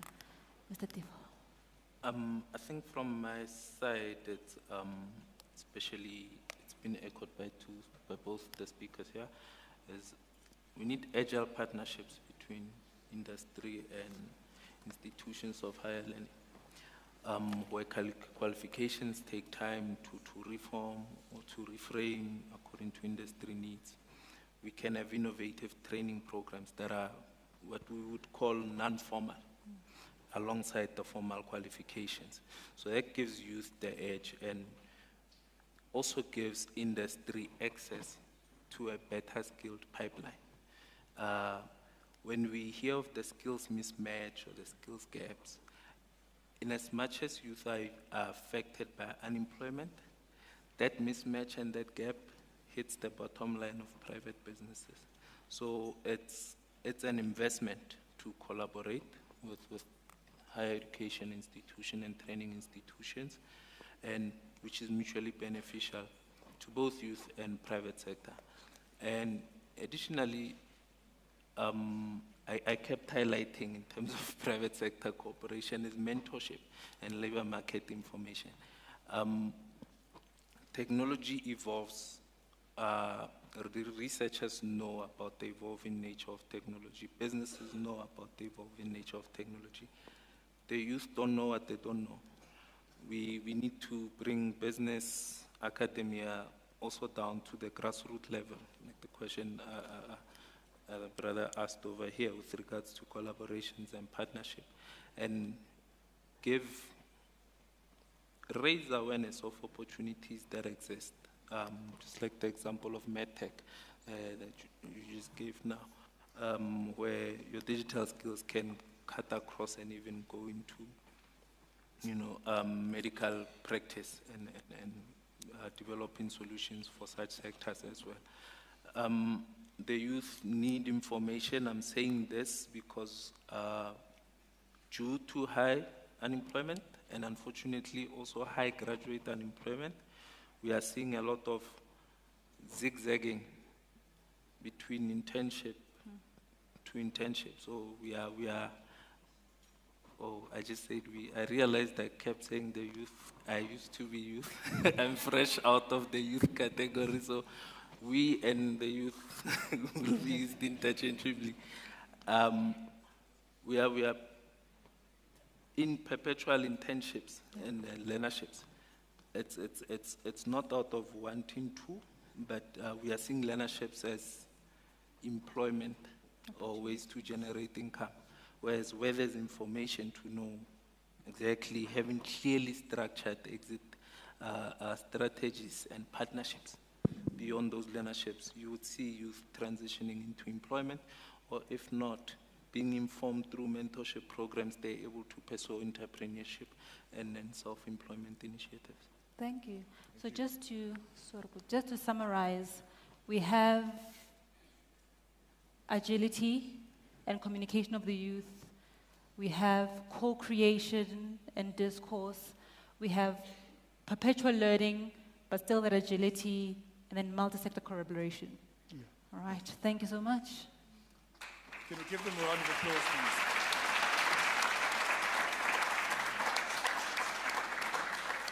Thank you very much, Dr. G, Dr. Kallant, Prof. Guyo, and Mr. Tefo. Thank you very much for that. As you step off stage, ladies and gentlemen, picture moment. Okay, so while we're having a picture moment, remember you said that thing was stretched, the Mentimeter was, ne? I get it now, I said we'd unstretch it. So on your tables, there should be a QR code with the Mentimeters.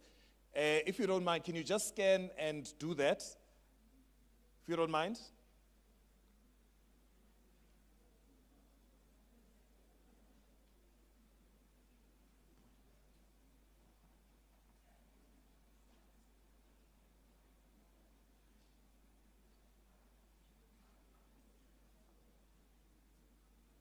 Okay, did you guys pick it up?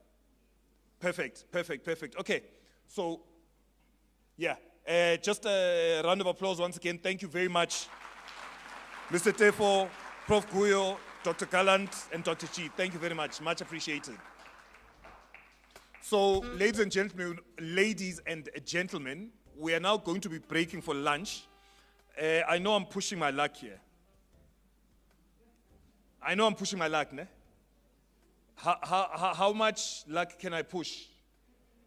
1:15, which is 30 minutes. Can I push my luck to 30 minutes? No. Oh, yeah, no, I'm a Democrat. So by majority vote then,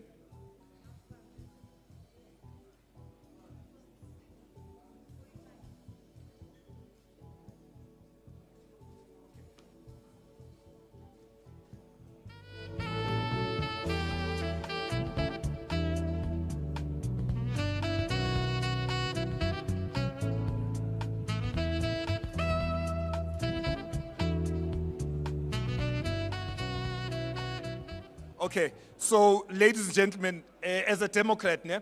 So here's what we'll agree to. 2:30, ne? We agree. Lunch is going to be served downstairs. Hold on. Wait for it. I thank you. So lunch is going to be served downstairs. The people that have got blue tags, do you mind just meeting by the lift, please? The people who've got blue tags, can you meet by the lift? Otherwise, the rest of us, let's carry on to lunch. They need to do some deliberations. We're going to be downstairs, so see you here at 2:30. All right.